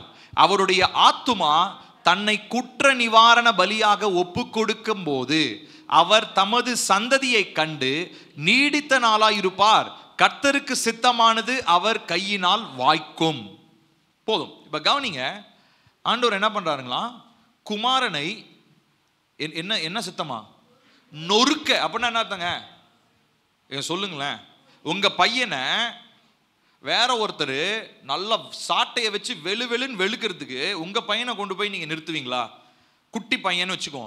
அந்த குட்டி பையன் பண்ண தண்டனைக்கு 40 அடி சாட்டை அடி கொடுக்க போறேன்னு சொல்றாங்கன்னு வச்சுக்கோ. அப்ப அந்த இடத்துல உங்க பையன் 3 வயசு பையன் வச்சுக்கோ. அந்த பையனுக்கு கொடுக்கக்கூடிய அடியை உங்களால பார்க்க முடியுமா? ஆனா நீங்க என்ன பண்ணுவீங்க? முடிஞ்ச அளவுக்கு அந்த அடியை எனக்குனாச்சும் கொடுப்பான்னு சொல்லுவீங்களா இல்லையா? ஏன்?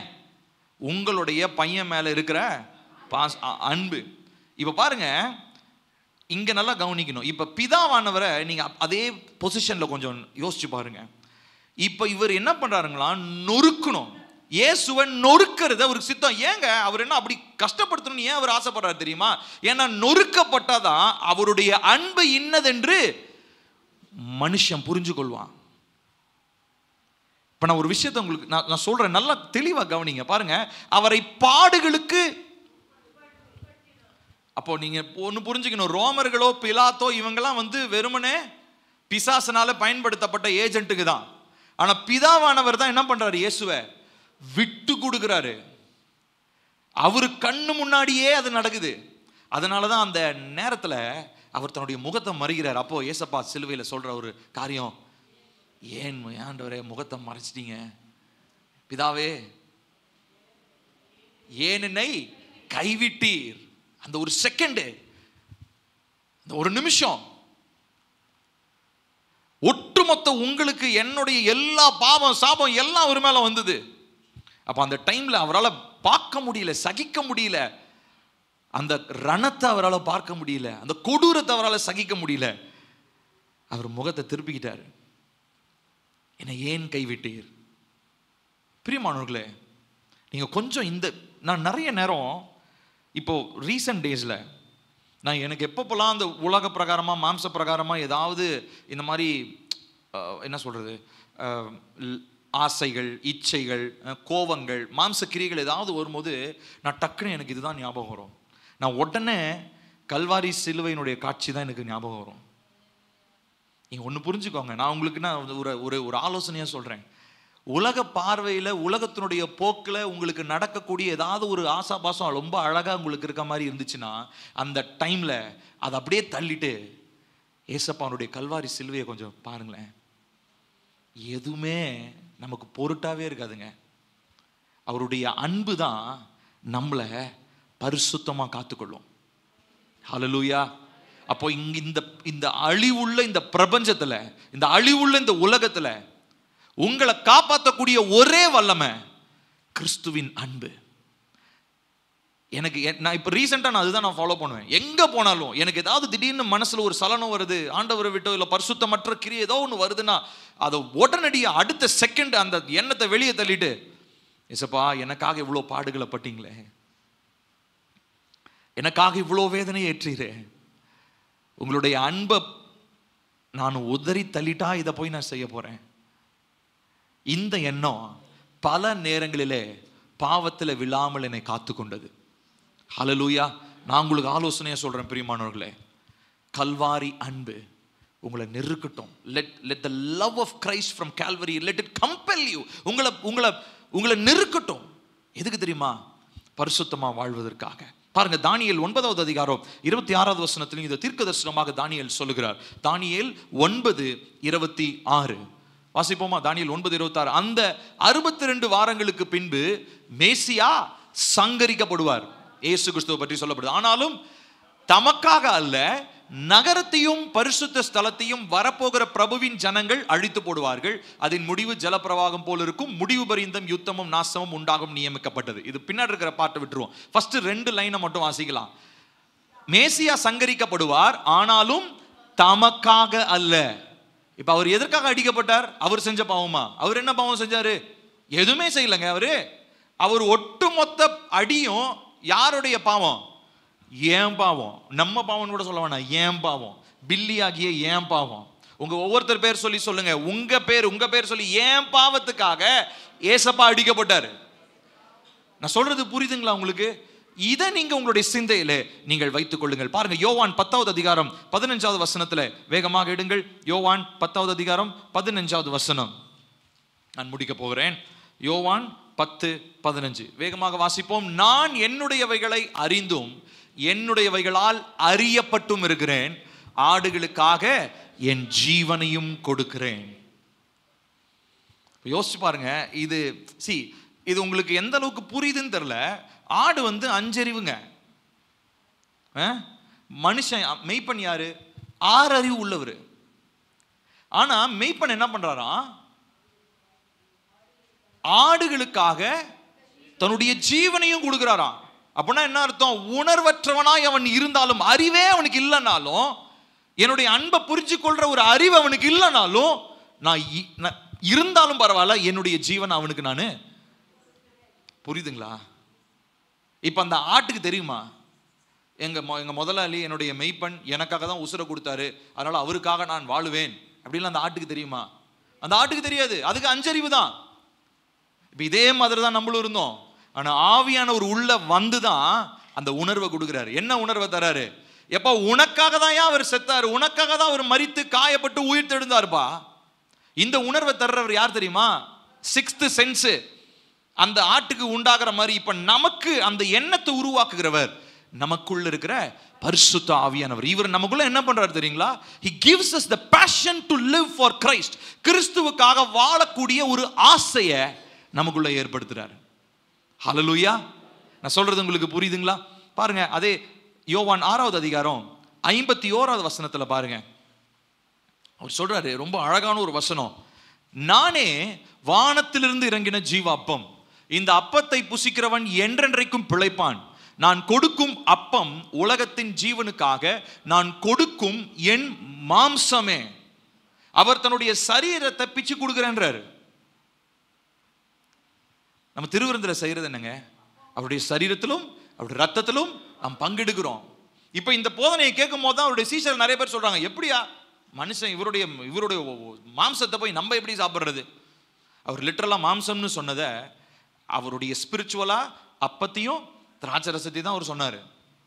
இப்ப அதை கேட்டு நிறைய பேர் அவர் விட்டு தூரம் போயிட்டாங்க. இப்ப நல்லா கவனிக்கணும் பிரியமானவர்களே, இங்க ஒரு விஷயத்தை நம்ம தெளிவாக புரிந்து கொள்ள வேண்டும். அவருடைய மாம்சம், அவருடைய சரீரம் எனக்காக பிற்கப்பட்டது. நான் அதை உட்கொள்ளும் பொழுது, நல்லா கவனிக்கணும், நான் அதை உட்கொள்ளும் பொழுது அது எனக்கு ஜீவனை உண்டாக்குகிறது. ஹல்லேலூயா. அவங்களுக்கு ஒரு பெரிய ஒரு ரெவலேஷன் நான் ஒன்று சொல்றேன். போன வாரத்தில் எனக்கும் நானும் என் மனைவி நிறைய காரியங்களுக்காக ஜெபித்து கொண்டிருந்தோம். போன வாரம் ஞாயிற்றுக்கிழமை ஆராதனை முடிச்சுட்டு ஆஃப்டர்நூன் கொஞ்ச நேரம் ரெஸ்ட் எடுத்தேன். நான் கொஞ்ச நேரம் தூங்கும்போது ஒரு சொப்பனம். சொப்பனத்தில் நான் அதிகமாக பார்க்குற ஒரு தேவ மனிதர். அந்த தேவ மனிதர் ஒரு சோஃபாவில் உட்காந்துருக்கிறாரு. நான் அவர் பக்கத்தில் இருக்கிறேன். அவர் என்னை கூப்பிடுறாரு, பில்லி கம் ஹியர் அப்படின்றார். நான் பக்கத்தில் போகிறேன். அவர் போயிட்டு ஒரு ரொம்ப பக்கமாக ஒரு ரகசியம் சொல்கிற மாதிரி என்னை கூப்பிட்டுட்டு அவர் சொல்கிறாரு, நீ மகிமையின் மண்டலம் க்ளோரி ரெல்மில் நடக்கிறதுக்கு உனக்கு ஒரு சீக்ரெட் சொல்கிறேன். தினந்தோறும் அதிகாலையில் இயேசு கிறிஸ்துவனுடைய சரீரத்தையும் இரத்தத்தையும் நீயும் உன் மனைவியும் பங்கிடுங்க. கம்யூனியன். நமக்கு என்ன ஞாபகம்னா, நம்ம ஞாயிற்றுக்கிழமை எவ்ரி மந்த்து ஒவ்வொரு மாதமும் 2வது ஞாயிற்றுக்கிழமை நம்ம செய்கிறது தான் ஞாபகம் வரும். ஆனால் அவர் சொன்ன ஒரு காரியம் எனக்கு மிகவும் ஆழமான ஒரு இம்பேக்ட் என்னுடைய ஆத்துமாவில் உண்டானது. அந்த கனவு அது நான் அது கம்ப்ளீட்டாக நான் தூங்கவும் இல்லை. அது ஒரு தரிசனம் மாதிரி தான் இருந்தது. முழுமையான ஒரு ஆழமான தூக்கத்தில் வந்த கனவு கிடையாது. அது நான் முழிச்சிருக்கிற மாதிரி தான் இருக்குது. சத்தங்கத்தெல்லாம் எனக்கு கேட்குது. ஆனால் அந்த நேரத்தில் அந்த தரிசனத்தின் மூலமாக அந்த ஊழியக்காரர் மூலமாக கர்த்தர் பேசுகிறார். அதுலேருந்து காலையில் நானும் என் மனைவியும் அவருடைய சரீரத்திலும் ரத்தத்திலையும் நாங்கள் பங்கெடுக்க ஆரம்பித்தோம். இப்போ நான் உங்ககிட்ட எதுக்காக நான் சொல்கிறேன் தெரியுங்களா? அவருடைய சரீரத்திலும் ரத்தத்திலையும் பங்கெடுக்கிறது வெறுமனே சர்ச்சில் நம்ம செய்கிற சடங்கு கிடையாது. அது நீங்களும் நானும் ஏசப்பாவை நேசிக்கிற ஒவ்வொருத்தரும் செய்ய வேண்டியதான ஒரு எதிர்பார்ப்பு. Is expecting us. It's because அவருடைய சரீரமும் ரத்தமும் எனக்குள்ள போகும்போது நான் அவருடைய பங்காய் மாறுகிறேன். நான் அவருக்கு சொந்தமானவனாய் மாறுகிறேன். அவருடைய மகிமை என்னவோ அந்த மகிமை எனக்கும் கொடுக்கப்படுகிறது. நான் சொல்றது உங்களுக்கு புரியுதுங்களா? உங்க கையில ஒருவேளை அந்த வட்டமா வெள்ளை அப்போ உங்ககிட்ட இருக்குதோ இல்லையோ, நான் அதெல்லாம் நீங்க அதான் நம்ம சர்ச்சில் கொடுக்குறோம். ஆனா நீங்க அதிகாலையில் உங்க கையில என்ன இருக்குதோ, உங்க கையில என்ன இருக்குதோ, ஒரு தண்ணி இருக்கலாம், இந்த பக்கம் சின்னதா ஒரு ரொட்டி இருக்கலாம், ஏதோ ஒன்று, ஒரு பிஸ்கெட் இருக்கலாம், சம்திங். அது நீங்க ஆண்டவர் சமூகத்தில் சொல்லுங்க, ஆண்டவரே இது உங்களுடைய சரீரமாகட்டும், இது உங்களுடைய ரத்தமாகட்டும். நான் இது பிஸ்கெட்டையும் தண்ணியும் சாப்பிட்றது மேட்டர் இல்லை. நான் இதை எதுவாக அடையாளப்படுத்தி எனக்குள் ஏற்றுக்கொள்கிறேன். இது என்னது? இது உங்களுடைய சரீரம். இது என்னது? வெறும் தண்ணி இல்லை, உங்க ரத்தம். இதை நான் எனக்குள்ள எடுத்துக்கொள்ளும் பொழுது நான் உங்களுக்கு சொந்தமானவன், நீர் எனக்கு சொந்தமானவர். ஹல்லேலூயா. இதை நீங்க காலங்காத்தால இதை நீங்க சீல் பண்ணிடுங்க. இந்த முத்திரையை போட்டுருங்க, சீல் பண்ணிடுங்க. பிசாசு உங்களை கண்டு பயப்படுவான் தெரியுமா? உங்களை தொட முடியாது. ஏன் தெரியுமா? நீங்க இயேசுவுக்குரியவர்கள். ஆமென். இயேசு உங்களுக்குரியவர். He will not be able to touch you. உங்களை நெருங்கவே முடியாது. ஏன் தெரியுமா? நீங்க எதனால அடையாளப்படுத்துறீங்க? அவருடைய சரீரத்திலும் ரத்தத்திலும் நீங்கள் அடையாளப்படுத்திக் கொள்றீங்க. இதை ரிலீஜியஸா பாத்தீங்க, சடங்கா பாத்தீங்கன்னா இது பாஸ்டர் மாத்திரம் ஒவ்வொரு மாசமோ 2வது ஞாயிற்றுக்கிழமை கொடுக்குற சடங்குன்னு நினைப்பீங்க. இல்லைங்க, பைபிள் எங்கேயாவது போட்டுருக்குதா பாஸ்டர் மட்டும் தான் இதை கொடுக்கணும்னு? இருக்குதா வசனம்? இல்ல. அவரை பின்பற்றி அவருடைய சீஷர்களா இருக்கிறவங்க எல்லாரும் செய்யணும். வீடுகள் தோறும் அப்பம்பிக்கணும். அப்படின்னா என்ன அர்த்தம்? சர்ச்சில் மாத்திரம் இல்ல, அதிகாலையில் இதை பழக்கமா மாற்றிக்கொள்ளுங்க பிரியமானவர்களே. நான் சொல்றது உங்களுக்கு புரியுதுங்களா? காலையில கணவன் மனைவி குடும்பமா இருந்தீங்கன்னா பெற்றோர் பிள்ளைகள் எல்லாரும் இணைஞ்சு உங்க அதிகாலை ஜெபத்துல, குடும்ப ஜெபத்துல இதை செய்யுங்க. தினந்தோறும் செய்யுங்க. இதனுடைய வித்தியாசத்தை நானும் என் மனைவி இப்போ ரீசெண்டாக ஒரு 2 வீக்ஸ்ல நாங்கள் பார்த்துட்டு இருக்கிறோம். 2 வாரமா அஃப்கோர்ஸ் முன்னாடி செஞ்சிருக்கேன், நடுவில் விட்டுட்டேன். ஆனால் கர்த்தர் எனக்கு அது வெளிப்படுத்தினதுக்கு அப்புறம் 1 வாரமா இப்போ நாங்கள் அதை தொடர்ந்து செய்கிறோம். எங்களுக்குள்ள இருக்கக்கூடிய அந்த மகிழ்ச்சிக்கு அளவே இல்லை. நேற்றுலாம் நாங்கள் ரொம்ப சந்தோஷமா நிறைய காரியங்களை நாங்கள் பகிர்ந்து கொண்டோம். எங்கள் திருமண உறவில் கிறிஸ்துவனுடைய சரீரமும் ரத்தமும் கொண்டு வந்திருக்கிற அற்புதத்தை என் வாயினால் விவரிக்க முடியாது. உங்களுக்கு வேணுமா? அது உங்களுக்கு அந்த அற்புதம், அந்த சமாதானம் உங்க குடும்பத்தில் வேணுமா? இதை செய்யுங்க. அவருடைய சரீரத்திலும் ரத்தத்திலும் தினந்தோறும் பங்கெடுங்க. அதிகாலையில செய்யுங்க. அதை அதிகாலை எந்த அளவுக்கு முடிஞ்ச அளவுக்கு காலங்காத்தால எந்திரிக்கிறீங்களோ ஃபேமிலியா அதை செய்யுங்க. நீங்க உங்களை இயேசுவோடு கூட அடையாளப்படுத்துங்க. அப்போ இயேசு உங்களை தனக்காக அடையாளப்படுத்துவார். ஹல்லேலூயா. நம்ம எங்கேயும் தலை குனிஞ்சு போகவே மாட்டோம். ஏன்னா நம்ம அவருக்குரியவர்கள், அவர் நமக்குரியவர். ஏன் எப்படி? இதனுடைய அடையாளம் என்ன? ஒவ்வொரு நாளும் அவருடைய சரீரத்திலும் இரத்தத்திலும் நான் பங்கெடுக்கிறேன். இது சாதாரணமான ஒரு காரியம் இல்லை. இது அதாவது நான் சொல்றது உங்களுக்கு புரியுதான்னு தெரியல. கர்த்தருடைய மகிமை பிரத்யட்சமா வெளிப்படுறதுக்கான ரொம்ப முக்கியமான ஒரு விஷயம் அது. இந்த விஷயத்தை நீங்க கீழ்ப்படிங்க பிரியமானவர்களே. உங்களுக்கு நான் ஒரு போதகராய், இந்த சபையினுடைய மெய்ப்பராய் நான் உங்களுக்கு ஆலோசனையா சொல்றேன். நீங்க எல்லாருமே ஃபேமிலியில் இதை செய்ய ஆரம்பிங்க. அதனுடைய மகிமையை நீங்க பார்ப்பீங்க. நிச்சயம் நீங்க உங்களை இயேசுவோடு அடையாளப்படுத்திட்டீங்கன்னா அதை தாண்டி வேற எதுவுமே இருக்க போறது இல்லை. There is nothing greater than identifying yourself with Jesus. இயேசுவோடு உங்களை அடையாளப்படுத்திருங்க. வேற எதுவுமே உங்களை அடையாளப்படுத்த முடியாது. ஹல்லேலூயா. இது மிகவும் அற்புதமான ஒரு ரகசியம். கர்த்தருடைய ஆவியானவர் எனக்கு கூட இந்த விஷயத்தை பேசினாரு. நான் இதை அனுபவிக்கிறனால, நானும் என் மனைவியும் அனுபவிக்கிறதுனால இதை சாட்சியா உங்ககிட்ட நான் சொல்றேன். நீங்களும் இதை செய்யுங்க. கடைசியாக நாம் பார்க்க போகிறோம். அந்த ஸ்லைடுக்கு போங்கப்பா. நினைவு கூறுதலாக கொடுக்கப்பட்ட மீட்கும் பொருள். 4 காரியங்களை பார்த்தோம். முதலாவது அன்பின் நிமித்தமாக கொடுக்கப்பட்ட மீட்கும் பொருள். இரண்டாவதாக பாவங்களுக்கு பதிலாக கொடுக்கப்பட்ட மீட்கும் பொருள். மூன்றாவதாக நமக்கு பதிலாக கொடுக்கப்பட்ட மீட்கும் பொருள். நான்காவதாக நினைவு கூறுதலுக்காக கொடுக்கப்பட்ட மீட்கும் பொருள். வாசிப்போம். லூக்கா 22வது அதிகாரம் 19 20 வசனங்கள்.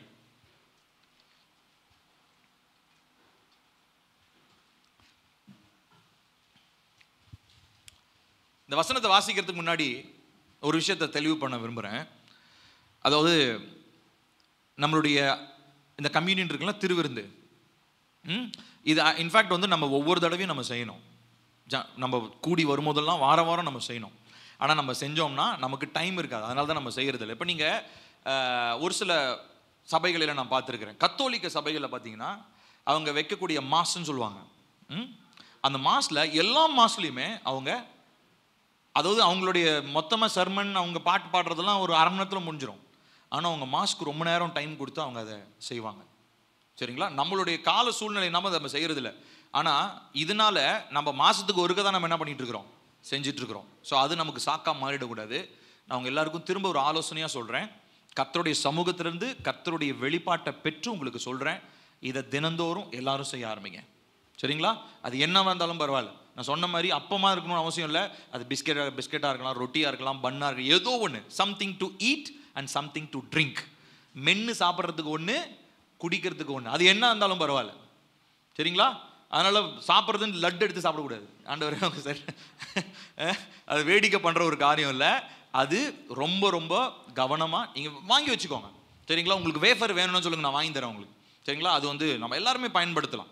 சரிங்களா? அது வெறும் சர்ச்சுக்குன்னு உரிய ஒரு ஒரு ஒரு ஒரு வட்டம் கிடையாது. அதாவது அதுக்குன்னு இருக்கிறதான ஒரு ஒரு என்ன சொல்கிறது, ஒரு குறிப்பிட்ட இங்கே மட்டும் தான் பயன்படுத்தணும்னு கிடையாது. அது யாருனாலும் பயன்படுத்தலாம்.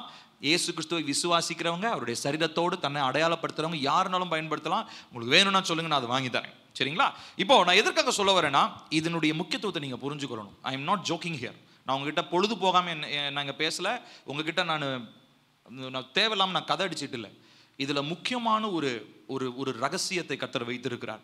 முக்கியமான அநேக வெளிப்பாடுகளை கர்த்தர் மகிமையின் மண்டலத்தில், க்ளோரி ரெல்மில் கர்த்தர் கொடுக்குறார். இதை நம்ம கண்கூட நான் பார்க்குறேன், இதை நான் அனுபவிக்கிறேன். அதனுடைய சாட்சியாக உங்கள் முன்னாடி நின்று நான் சொல்கிறேன். அதனால் இது ஏதோ நான் பிரசங்கத்தில் அப்படியே சும்மா சொல்லிட்டு போகிறேன் அப்படின்னு நீங்கள் விட்டுறாதீங்க.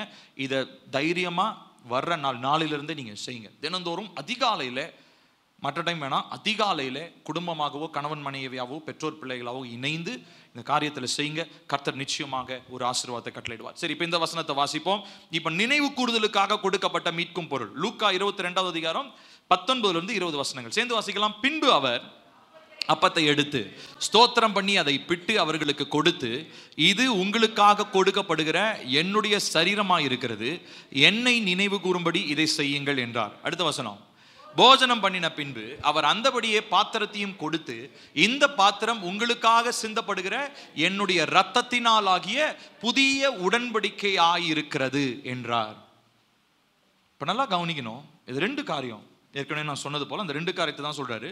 இதுக்கு முன்னாடி அவர் பாருங்க, அந்த முந்தின வசனத்துல பாருங்க, அந்த 19வது வசனத்துல இது உங்களுக்காக கொடுக்கப்படுகிற என்னுடைய சரீரமா இருக்கிறது. அடுத்த வசனத்துல பார்க்கிறோம், இந்த பாத்திரம் உங்களுக்காக சிந்தப்படுகிற என்னுடைய ரத்தம், சரீரமும் ரத்தமும். இதற்கு அடையாளமாக பல காரியங்களை நம்ம பேசலாம். இந்த இயேசு கிறிஸ்துவினுடைய சரீரமும் ரத்தமும்ன்றது ஒரு பெரிய டாபிக். அதை பெரிய ஸ்டடி மாதிரி பண்ணலாம், பல மாசங்களுக்கு படிக்கலாம். ஆனால் நான் உங்களுக்கு சுருக்கமாக நான் சொல்ல விரும்புகிறேன். இப்போ முதலாவது யோவான் 6வது அதிகாரம் 53வது வசனத்தை நம்ம எடுப்போம். சீக்கிரமா எடுங்க. நான் யோவான் 6:53. அதற்கு இயேசு அவர்களை நோக்கி, நீங்கள் மனுஷகுமாரனுடைய மாம்சத்தை புசியாமலும் அவருடைய இரத்தத்தை பானம் பண்ணாமலும் இருந்தால் உங்களுக்குள்ளே ஜீவன் இல்லை என்று மெய்யாகவே மெய்யாகவே உங்களுக்கு சொல்லுகிறேன். இப்போ நானும் என் மனைவியும் செய்கிறோன்னு சொன்னேன் இல்லைங்களா, அந்த காலையில் கம்யூனியனில் பங்கு இருக்கிற திருவிருந்தில்.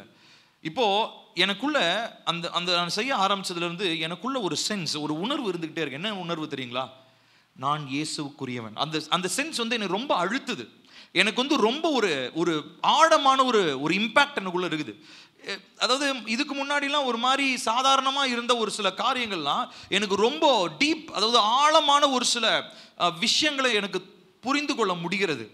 அதனுடைய அமைப்பை என்னால் புரிந்து கொள்ள முடிகிறது. ஏன் தெரியுங்களா?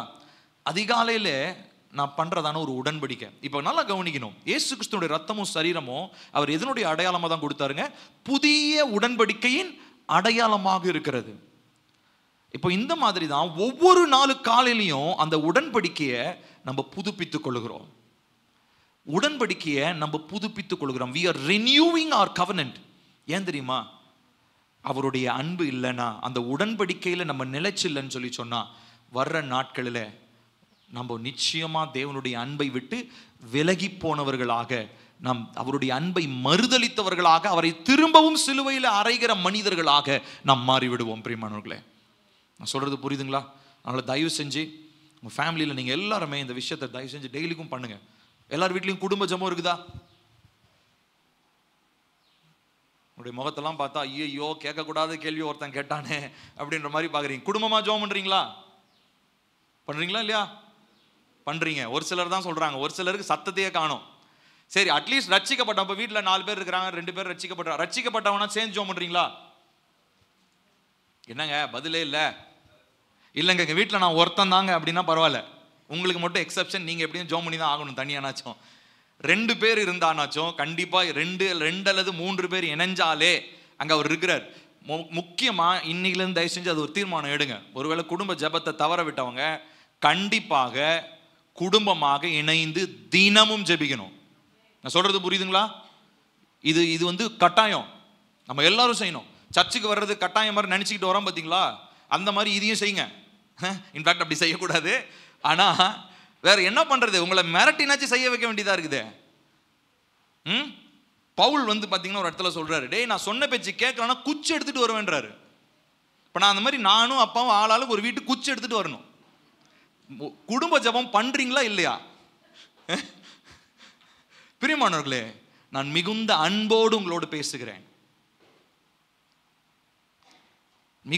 மிகுந்த என்னுடைய உண்மையா நான் சொல்றேன், transparent, I am being transparent, உண்மையா சொல்றேன், மிகுந்த அன்பினால சொல்றேன்.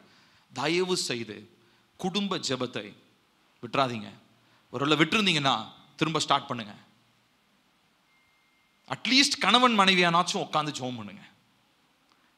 ரட்சிக்கப்படாதவங்களா இருந்தா ஒருவேளை அம்மா பிள்ளை மட்டும் தான் ரட்சிக்கப்படணும், அம்மா பிள்ளை உட்காந்து ஜெபம் பண்ணுங்க. அப்பா பையன் ரட்சிக்கப்படணும், அப்பா பையன் உட்காந்து ஜெபம் பண்ணுங்க. இணைந்து ஜெபிக்கணும். குடும்பத்தில் தினந்தோறும் இணைந்து ஜெபிக்கிற பழக்கம் இருக்கணும்.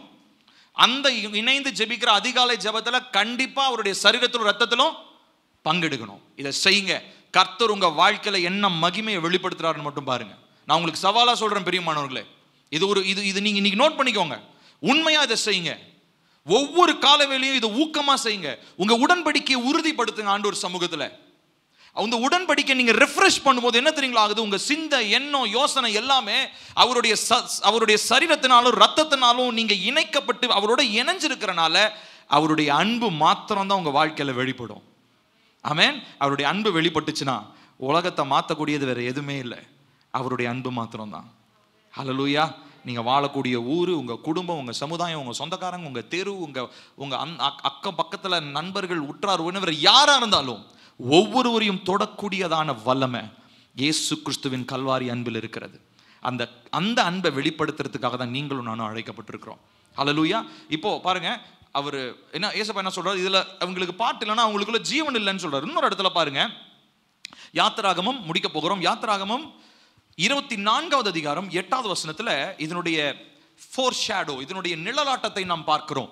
யாத்திராகமம் 24:8 வாசிக்கலாமா? அப்பொழுது மோசே இரத்தத்தை எடுத்து ஜனங்களின் மேல் தெளித்து, இந்த வார்த்தைகள் யாவையும் குறித்து கர்த்தர் உங்களோடு பண்ணின உடன்படிக்கையின் ரத்தம் இதுவே. அன்றைக்கு எகிப்திலிருந்து அவர்கள் வெளியே வரும்படி அடிக்கப்பட்டதான பஸ்கா ஆட்டுக்குட்டி, அந்த ஆட்டுக்குட்டி வரப்போகிறதான இயேசு கிறிஸ்துவிற்கு முன் அடையாளமாக இருந்தது. இப்ப இனிமே நம்ம ஆடுகிடலாம் அடிக்க தேவையில்லை, ஏன்னா நமக்காக ஒரே தரம் பலியான பஸ்கா ஆட்டுக்குட்டியாகிய ஆண்டவராகிய இயேசு கிறிஸ்து, அவருடைய சரீரமும் இரத்தமும் நமக்குள் இருக்கிறது. அதனால் நாம் அவரோடு கூட புதிய உடன்படிக்கையின் அங்கத்தினர்களாக, பிள்ளைகளாக நாம் இருக்கிறோம். ஹல்லேலூயா. புதிய உடன்படிக்கை என்ன தெரியுங்களா? கிருபை நிறைவா இருக்கும், நன்மை நிறைவா பெருகும், ஆசீர்வாதம் நிறைவா இருக்கும், நித்திய வாழ்க்கை குறித்த நிச்சயம் உண்டு, உலகத்தில் சமாதானம் உண்டு, உலகத்தில் சந்தோஷம் உண்டு.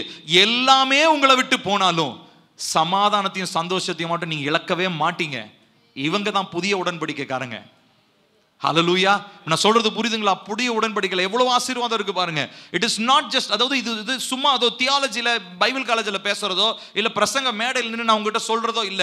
நடைமுறை வாழ்க்கையில நீங்கள் அனுபவிக்க வேண்டிய சமாதானம், சந்தோஷம், அன்பு, பொருளாதாரத்தில் ஆசீர்வாதம், எல்லாவற்றிலும் நிறைவு புதிய உடன்படிக்கையிலிருந்து தான் ஆரம்பிக்கிறது. அந்த புதிய உடன்படிக்கைக்கு ஆதாரமாக இருப்பது இயேசு கிறிஸ்துவின் சரீரமும் இரத்தமும். ஹல்லேலூயா. அதனால தயவு செஞ்சு பிரியமானவங்களே, இந்த நாளில் உங்களுக்கு நான் ஒரு ஆலோசனையாக சொல்லுகிறேன். குடும்பத்தினர்கள், பெற்றோர், நீங்க தயவு செஞ்சு அதை முடிவெடுங்க. அதாவது சின்ன பிள்ளைங்களுக்கு வேண்டாம். ஏன்னா சின்ன பிள்ளைங்கன்னு சொல்லும் போது நம்ம எதுக்காக நமக்கு ஒரு சில ரூல்ஸ்லாம் நம்ம வச்சிருக்கிறோம். நம்ம சர்ச்சில் ஞானஸ்தானம் எடுத்தவங்களுக்கு தான் திருவிருந்து கொடுக்குறோம். அதெல்லாம் நம்ம சபை ஒழுங்கு. ஆனால் உங்க குடும்பத்தில் சின்ன பிள்ளைங்களுக்கு வேண்டாம். சின்ன பிள்ளைங்கன்னா ரொம்ப சின்ன குழந்தைங்களுக்கு வேண்டாம். விவரம் தெரிஞ்சு அவங்க ஏசப்பாவை ஏற்றுக்கொண்டு சொந்த ரட்சகராக ஏற்றுக்கொண்டு பின்பற்றுகிறவர்களாக இருந்தால் நம்ம என்ன பண்ணலாம், அவங்களுக்கு அதை கொடுக்கலாம். புரியுதுங்களா?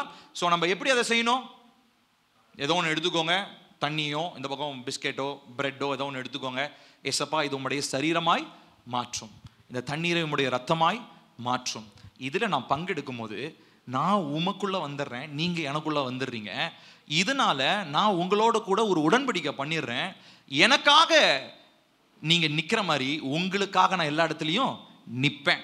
உங்க அன்பை வெளிப்படுத்துறதுக்கு என்ன நான் சாட்சியா ஒப்பு கொடுக்குறேன்னு சொல்லி ஒவ்வொரு நாளும் நம்ம செய்யற உடன்படிக்கை தான் அந்த திருவிருந்து. சரிங்களா? ஸோ அதனால உதாசீனப்படுத்தாதீங்க. நாளிலிருந்து தினந்தோறும் இதை செய்யுங்க. ரொம்ப முக்கியமா உங்களுடைய பலவீனங்களெல்லாம் அறிக்கை பண்ணுங்க. கர்த்தாவே, உங்களுடைய சரீரத்தினாலும் ரத்தத்தினாலும் எனக்குள்ள இருக்கிற பலவீனங்கள், வியாதி இருக்கலாம், சுகர் இருக்கலாம். உண்மையா சொல்றேங்க பிரியமானவர்களே, இதை நீங்க செய்யுங்க. கர்த்தர் நிச்சயமாக அற்புதத்தை கட்டளையிடுவார். ஹல்லேலூயா. விசுவாசிக்கிறீங்களா? நிச்சயம் அற்புதம் உண்டு. நீங்க இதை தினந்தோறும் செய்யுங்க. சுகரோ டயபெட்டிஸ், கால் வலி, மூட்டு வலி, என்ன இருந்தாலும் பரவாயில்ல.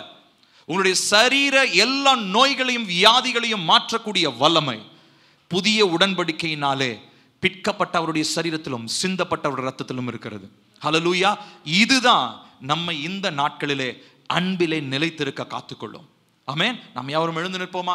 தேவனை நோக்கி நாம் பார்க்க போகிறோம். தேவனுடைய சமூகத்தில் கேட்க போகிறோம். அப்பா, இத்தனை நாட்களாக நான் உம்முடைய அன்பிற்கு துரோகியாக நான் இருந்திருக்கிறேன். உம்முடைய அன்பை குறித்து உணர்வற்றவனாக நான் இருந்திருக்கிறேன். ஆனால் இந்த நாட்களிலே அப்பா உம்முடைய அன்பினாலே என்னை எப்படி மீட்டுக் கொண்டீர் என்பதை நான் பார்த்தேன். முதலாவது நாம் பார்த்தோம் அன்பின் நிமித்தமாக கொடுக்கப்பட்ட மீட்கும் பொருளாகிய இயேசு. அடுத்து இரண்டாவதாக நாம் பார்த்தோம் நம்முடைய பாவங்களுக்கு பதிலாக கொடுக்கப்பட்ட மீட்கும் பொருள். மூன்றாவதாக நாம் பார்த்தோம் நமக்கு பதிலாக கொடுக்கப்பட்ட மீட்கும் பொருள். நான்காவதாக நாம் பார்த்தோம் நினைவு கூறுதலுக்காக கொடுக்கப்பட்ட மீட்கும் பொருள். இது வெறுமனே ஞாயிற்றுக்கிழமை, இரண்டாவது ஞாயிற்றுக்கிழமை, மாசம் திருவிருந்து அப்படின்னு அன்னைக்கு மாத்திரம் நினைவு கூறுறதுக்கு இல்லை. தினந்தோறும் புதிய உடன்படிக்கை நினைவு கூற வேண்டும். தினம்தோறும் அவருடைய சரீரத்திலும் ரத்தத்திலும் பங்கெடுக்க வேண்டும். தினசரி செய்வதற்கு ஒரு தீர்மானம் எடுங்க. குடும்ப ஜெபம் இல்லாத வீட்டில் தயவு செஞ்சு தீர்மானம் பண்ணுங்க. அப்பா, நான் இன்னிலிருந்து நான் ஜெபிப்பேன். கணவன்மார் மனைவிமார் எல்லாரும் குடும்பமாக நம்ம இணைந்து ஜெபிக்க போகிறோம். மத்தியான செஷன்ல இதை பத்தி நம்ம விசேஷமா நம்ம சொல்லி நம்ம தீர்மானம் எடுத்து ஜெபிக்க போகிறோம். ஆனா இப்ப நம்ம ஜெபிக்க போறோம். கேட்கலாமா? கர்த்தாவே, இவ்வளவு நாட்களாக உம்முடைய அன்பை மறுதலித்தவனாய், உம்முடைய அன்புக்கு துரோகம் செய்தவனாய் நீர் எத்தனை முறை என்னை மன்னித்தாலும், என்னை கிருபையினாலே அப்பா என்னை நீங்க சிட்சித்தனை ஏற்றுக்கொண்டாலும் நான் திரும்ப திரும்ப உமக்கு விரோதமான காரியங்களை செய்கிறவனாகவே, மாம்ச காரியங்கள், உலக காரியங்கள், அழிந்து போகக்கூடிய காரியங்கள், அழிந்து போகிற மாம்சத்தின் கிரியைகளுக்காக வாழ்கிற மனுஷனா இருக்கிறேன்னு அப்பா, நான் எவ்வளவு துரோகியான ஒரு மனுஷனா இருந்திருக்கிறேன் அப்பா. இனி நான் அப்படி இருக்க போவதில்லை இயேசுப்பா. உங்களுடைய அன்பை ருசி பார்த்த மனுஷன் நானு. உங்களுடைய சரீரத்தில் பங்குள்ள மனுஷன் நானு. உங்க சரீரத்திலும் ரத்தத்திலும் எனக்கு பங்கு இருக்குதுனால நான் உங்களுக்கு விரோதமான துரோக செயலை நான் செய்ய மாட்டேன். சொல்லுவீங்களா? வாயை திறந்து சொல்லுங்களேன். ஒரு தீர்மானமா சொல்லுங்க. ஏசப்பா, நான் உங்களுக்கு விரோதமான துரோக செயலை நான் செய்ய மாட்டேன். இனி ஒருபோதும் மாம்ச கிரியைகளை நிறைவேற்றி உமக்கு விரோதமான துரோகத்தை செய்ய மாட்டேன். கோபத்தை வெளிப்படுத்தியோ, இச்சையை வெளிப்படுத்தியோ, எனக்குள்ள வருகிறதான தேவனுக்கு பிரியமில்லாத எண்ணங்களை நடைமுறைப்படுத்தியோ நான் உமக்கு விரோதமான துரோகத்தை செய்ய போவது இல்லை. உம்முடைய அன்பிற்கு பாத்திரவானாய் என்னை மாற்றும். உம்முடைய அன்பிற்கு பாத்திரவானாய் என்னை மாற்றும். நான் பாவியா இருக்கும் போதுதான் எனக்காக மறிச்சிங்க. ஆனா இப்ப அதை அறிந்தோ, அதை பற்றி தெரிந்தோ நான் ஒரு அறிவில்லாதவனை போல இந்த உலகத்தினுடைய பார்வையில, இந்த உலகத்தினுடைய போக்கில் நடக்கிற ஒரு மனுஷனா நான் இருக்கிறேன் அப்பா. போதும் அப்பா, என்னுடைய வாழ்க்கை, என் குடும்பம், என் பிள்ளைங்க, ரொம்ப முக்கியமா கணவன்மார்கள், தகப்பன்மார்கள், நீங்க யாரா இருந்தாலும் இப்போ ஒரு தீர்மானம் பண்ணுங்க. ஏசப்பா, நான் என் குடும்பத்திற்கு மாதிரியா நான் இருக்க போறேன். கணவன்மார்கள் சொல்லுங்க, ஏசப்பா, நான் என் குடும்பத்திற்கு நான் மாதிரியா இருக்க போறேன். நான் ஒழுங்கா இருந்தா என் மனைவி பிள்ளைங்கள் எல்லாம் ஒழுங்கா இருப்பாங்க. நான் உங்களை வெளிப்படுத்த போறேன். என் சுபாவம் உங்களுடைய சுபாவத்தை வெளிப்படுத்தட்டும் அப்பா. என்னுடைய வாழ்க்கையில அப்பா, நான் புதிய உடன்படிக்கைக்கு அடையாளமாக, மாதிரியாக நான் நிலை நிற்கிற குடும்பமாக என் குடும்பத்தை மாற்றுங்க. கணவனாக நான் இதை ஒழுங்கா செய்யணும். தகப்பனாக நான் இதை ஒழுங்கா செய்யணும். சொல்லுங்க, ஒப்பு கொடுத்து ஜெபிப்பீங்களா? வெளியில இருக்கிறவங்க, உள்ள இருக்கிறவங்க, நீங்க யாரா இருந்தாலும் உங்களுடைய கரத்தை உயர்த்தி, கணவன்மார்கள் ரொம்ப முக்கியமா ஆண்கள், உங்களுடைய கரத்தை உயர்த்தி ஒப்பு கொடுங்க. Without Jesus we cannot do anything. இயேசு இல்லாம, அவருடைய அன்பு இல்லாம, மீட்கும் பொருளாக அவருடைய அந்த பலி இல்லாம நம்மளால ஒன்னும் செய்ய முடியாது பிரியமானவர்களே. மற்றபடி நீங்க எடுக்கக்கூடிய எல்லா முயற்சிகளும் வீணானது. அது நஷ்டத்தை ஏற்படுத்தும். அதிலே ஒரு லாபமும் இருக்க போவதில்லை. ஆனால் இயேசுவினுடைய அன்பை புரிந்தவர்களாக, கிறிஸ்துவனுடைய மாதிரியாக வாழ்கிறவர்களாக, தேவனுக்காக எழும்பி நிற்கிற ஒரு குடும்பமாக உருவாக்கப்பட வேண்டும் என்பதற்காக தான் கர்த்தர் குடும்பத்தை தெரிந்து கொண்டிருக்கிறார். ஆண்களை, கணவன்மார்களை தெரிந்து கொண்டிருக்கிறார். தகப்பன்மார்களை தெரிந்து கொண்டிருக்கிறார். இதற்கு விட்டு கொடுக்கிற பாத்திரங்களாக கணவன்மார்கள், ஆண்கள், நீங்க எங்க இருந்தாலும் just lift your hands, உங்களுடைய கரங்களை உயர்த்தி, ஏசப்பா, நீங்க இந்த உலகத்துல எப்படிப்பட்ட ஒரு மனிதனாக வாழ்ந்தீரோ அப்படிப்பட்டவனாய் நான் என் குடும்பத்திற்கு வாழணும். சமுதாயம் எல்லாம் ரெண்டாவது, ஃபர்ஸ்ட் என் குடும்பத்திற்கு நான் உம்மை வெளிப்படுத்துகிறவனாய் நான் மாற வேண்டும். உம்முடைய புதிய உடன்படிக்கையின் அடையாளமாக என்னை மாற்றுங்க. நான் உம்முடைய சரீரத்திலும் ரத்தத்திலும் பங்கெடுக்கும் பொழுது எனக்குள் கிறிஸ்துவின் ஜீவன் உண்டாகட்டும். அந்த ஜீவன் என் மனைவியை பிடிக்கட்டும். அந்த ஜீவன் என் பிள்ளைகளை பிடிக்கட்டும். அந்த ஜீவன் என் குடும்பம் முழுவதும் பற்றி பிடிப்பதாக கிறிஸ்துவினுடைய அன்பு எங்களுடைய குடும்பம் முழுவதும் நிறைந்திருக்கட்டும் அப்பா. எங்கள் ஒவ்வொருடைய வாழ்க்கையிலோ ஏசப்பாவுடைய முழு சுபாவத்தை நாங்கள் வெளிப்படுத்துகிறவர்களாக, அவருடைய மொத்த சுபாவத்தை வெளிப்படுத்துகிறவர்களாக, இயேசுவை போல மாறத்தக்கதான ஒரு கிருபையை இந்த நாளிலே கரங்களை உயர்த்தி ஜெபிக்கிற ஒவ்வொரு ஆண்களுக்கும் கர்த்தர் தருவீராக. ஒருவேளை திருமணமாகாத ஆண் மக்களாக இருந்தா சொல்லுங்க, ஏசப்பா, உங்களுக்கு பிரியமான வழியில நீங்க இந்த உலகத்துல எப்படி பரிசுத்தத்தை காத்து கொண்டீங்களோ அந்த மாதிரி நானும் இருக்கணும் அப்பா. எனக்கு நீங்க கொடுக்க போற குடும்பத்திற்காக ஸ்தோத்திரம். அந்த குடும்பத்திற்கு இயேசுவை பிரதிபலிக்கிற ஒரு கணவனாய் என்ன மாற்றுங்க. இயேசுவை பிரதிபலிக்கிற ஒரு தகப்பனாக என்ன மாற்றுங்க. ஒருவேளை கல்யாணமாகாத ஆண்கள் சொல்லுங்க, சொல்லுங்க, சொல்லுங்க. ஆண் பிள்ளைகள், வாலிப பிள்ளைங்க, வாலிப தம்பிங்க, விசேஷமா இதை கன்ஃபஸ் பண்ணி சொல்லுங்க, ஏசப்பா, நான் உங்களை வெளிப்படுத்தணும். ஏசப்பா, ஏசப்பா, எவ்வளவு தர உங்களுக்கு நான் துரோகம் செஞ்சிருக்கிறேன், எவ்வளவு முறை உங்களுடைய முகத்துல நான் காரி துப்பி இருக்கிறேன். யூதாஸ் காரியத்தை காட்டி கொடுத்தது ஒரு முறை, ஆனா நான் உங்களை காட்டி கொடுத்தது பல முறை நான் உங்களை கன்னத்துல அரைஞ்சிருக்கிறேன், பல முறை நான் உங்களுடைய முகத்துல காரி துப்பி இருக்கிறேன்ப்பா. ஆனாலும் என்னை நீர் ஏற்றுக்கொண்டீரப்பா. உம்முடைய அன்பு எத்தனை பெரியதப்பா. உம்முடைய அன்பினால் இந்த சபையை நிரப்புங்க. இந்த நாளிலே அப்பா, தங்களுடைய கரங்களை உயர்த்தி ஜெபிக்கிற ஒவ்வொருடைய வாழ்க்கையில் உம்முடைய அன்பு அவங்களை நிரப்பட்டுவப்பா. உம்முடைய அன்பு இல்லைனா நாங்க என்ன செய்வோம்? உம்முடைய அன்பு இல்லைனா நாங்க திக்கற்றவர்கள் அப்பா. ஏசப்பா, உங்களுடைய பலியினால நீங்க எங்களுடைய அன்பை வெளிப்படுத்தினீங்களா? நாங்க உணர்வற்றவங்களா எத்தனை முறை உங்களுக்கு துரோகம் செஞ்சிருக்கிறோம். இந்த நாள் ஏதோ ஒரு நாள் தீர்மானம் எடுத்து 4 நாளைக்கு நல்லா இருந்துட்டு திரும்ப எங்களுடைய பழைய வாழ்க்கைக்கு போறதுக்கு அல்ல, நிரந்தரமான ஒரு பரிசுத்த வாழ்க்கை, நிரந்தரமான ஒரு அன்பு நிறைந்த வாழ்க்கை, நிரந்தரமா இயேசுவை வெளிப்படுத்துற வாழ்க்கை எங்களுக்கு உண்டாகட்டும் அப்பா.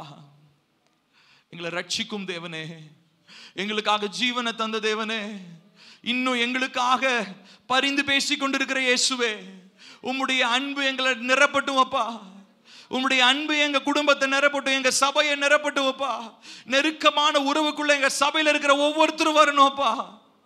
ஏதோ கடமைக்காக, ஏதோ எதிர்பார்ப்பினால, கட்டாயத்தினால வேணாப்பா. இது வரைக்கும் அப்படிப்பட்ட வாழ்க்கை, ஏமாற்றுகிற வாழ்க்கை, மற்றவர்களுக்கு முன்பதாக வேஷமிடுகிற வாழ்க்கை எங்க சபையை விட்டு வெளியேறட்டுவப்பா. உடைய அன்பின் ஆழங்களை நிரப்புங்க, உங்களுடைய அன்பின் ஆழங்களை நிரப்புங்கப்பா. மெய்யான அன்பு இயேசு கிறிஸ்துவே, உம்முடைய அன்பு எங்களுக்காக வெளிப்படுத்தப்பட்ட அன்பு. நாங்கள் உளையான சேற்றில் இருந்த பொழுது எங்களுக்காக சிந்தப்பட்ட இயேசுவின் ரத்தத்தினால எங்களை மீட்டு கொண்டு உங்க சமூகத்தில் எங்களை நிலைநிறுத்தி வச்சிருக்கிறீங்களே, உமக்கு நாங்கள் நன்றி சொல்றோம்ப்பா. கேட்கலாமா? எல்லாரும் வாயை திறந்து கேளுங்க. ஏசப்பா, உம்முடைய அன்பினால இருதயத்தை நிரப்புங்கப்பா. கேளுங்களேன், வாயை திறந்து கேளுங்களேன். why are you silent? ஏன் அமைதலா இருக்கிறீங்க? வாயை திறந்து கேளுங்க. ஏசப்பா, உங்க அன்பினால என்ன நிரப்புங்க. கணவன்மார்கள் ஜெபிங்க, உங்க அன்பினால என்ன நிரப்புங்க. மனைவிமார் ஜெபிங்க, உம்முடைய அன்பினால என்ன நிரப்புங்க. பிள்ளைகள் ஜெபிங்க. oh, fill us with your love, Lord Jesus. கர்த்தாவே, நாங்கள் வெறுமையாய் வீணான அலைச்சலுக்காக இந்த இடத்துக்கு வரல. நாங்கள் இங்க பண்ற ஒவ்வொரு காரியமும் வாரம் நாங்க வந்து உங்களை ஆராதிக்கிறதெல்லாம் பிரயோஜனம் உள்ளதா இருக்கணும்னா அதற்கு அடிப்படை எங்க இருதயத்தை நிரப்பி இருக்கிற உங்களுடைய அன்பு. ஏசப்பா, இதனால அதற்காக ஜெபிக்கிறோம். அடியேனுக்கு நீர் கொடுத்த இந்த ஒரு வெளிப்பாட்டிற்காக ஸ்தோத்திரம். அதை இந்த நாளில் உம்முடைய பிள்ளைகளுக்கு நான் சொல்லியிருக்கிறேன்.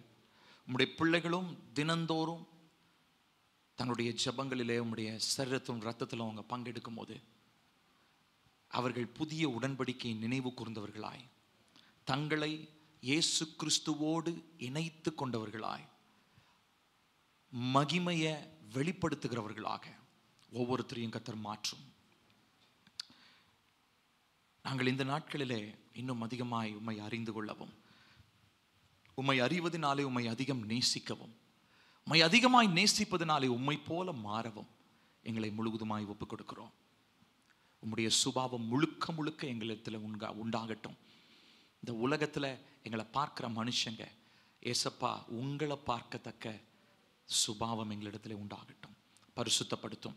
இந்த நாள் முழுதும் இன்னும் அடுத்து நாங்கள் செய்ய போகிறதான எங்களுடைய கிரியைகள், எங்களுடைய செயல்கள் எல்லாவற்றிலும் நீர் மகிமை அடையும். எங்களுடைய வாழ்க்கையில் நீங்க உயர்ந்துடும். உம்முடைய பிள்ளைகளாக எங்களை மாற்றி உம்முடைய தன்மையை வெளிப்படுத்துகிறவர்களாக எங்களை உருவாக்கும். வருகைக்காக ஆயத்தப்படுத்தும், பரிசுத்தப்படுத்தும். இயேசுவின் நாமத்தில் கேட்கிறோம் எங்கள் நல்ல பிதாவே, ஆமென். நம்முடைய கர்த்தராகிய இயேசு கிறிஸ்துவின் கிருபையும் பிதாவாகிய தேவனுடைய அன்பும் பரிசுத்த ஆவியுடைய காவலும் ஐக்கியமும் நம் அனைவரோடும் என்றும் சதா காலங்கள் நிலைத்திருப்பதாக. ஆமென், ஆமென், ஆமென். மதியானம் நமக்கு செஷன் இருக்கு. ஆசீர்வாதம் போட்டனால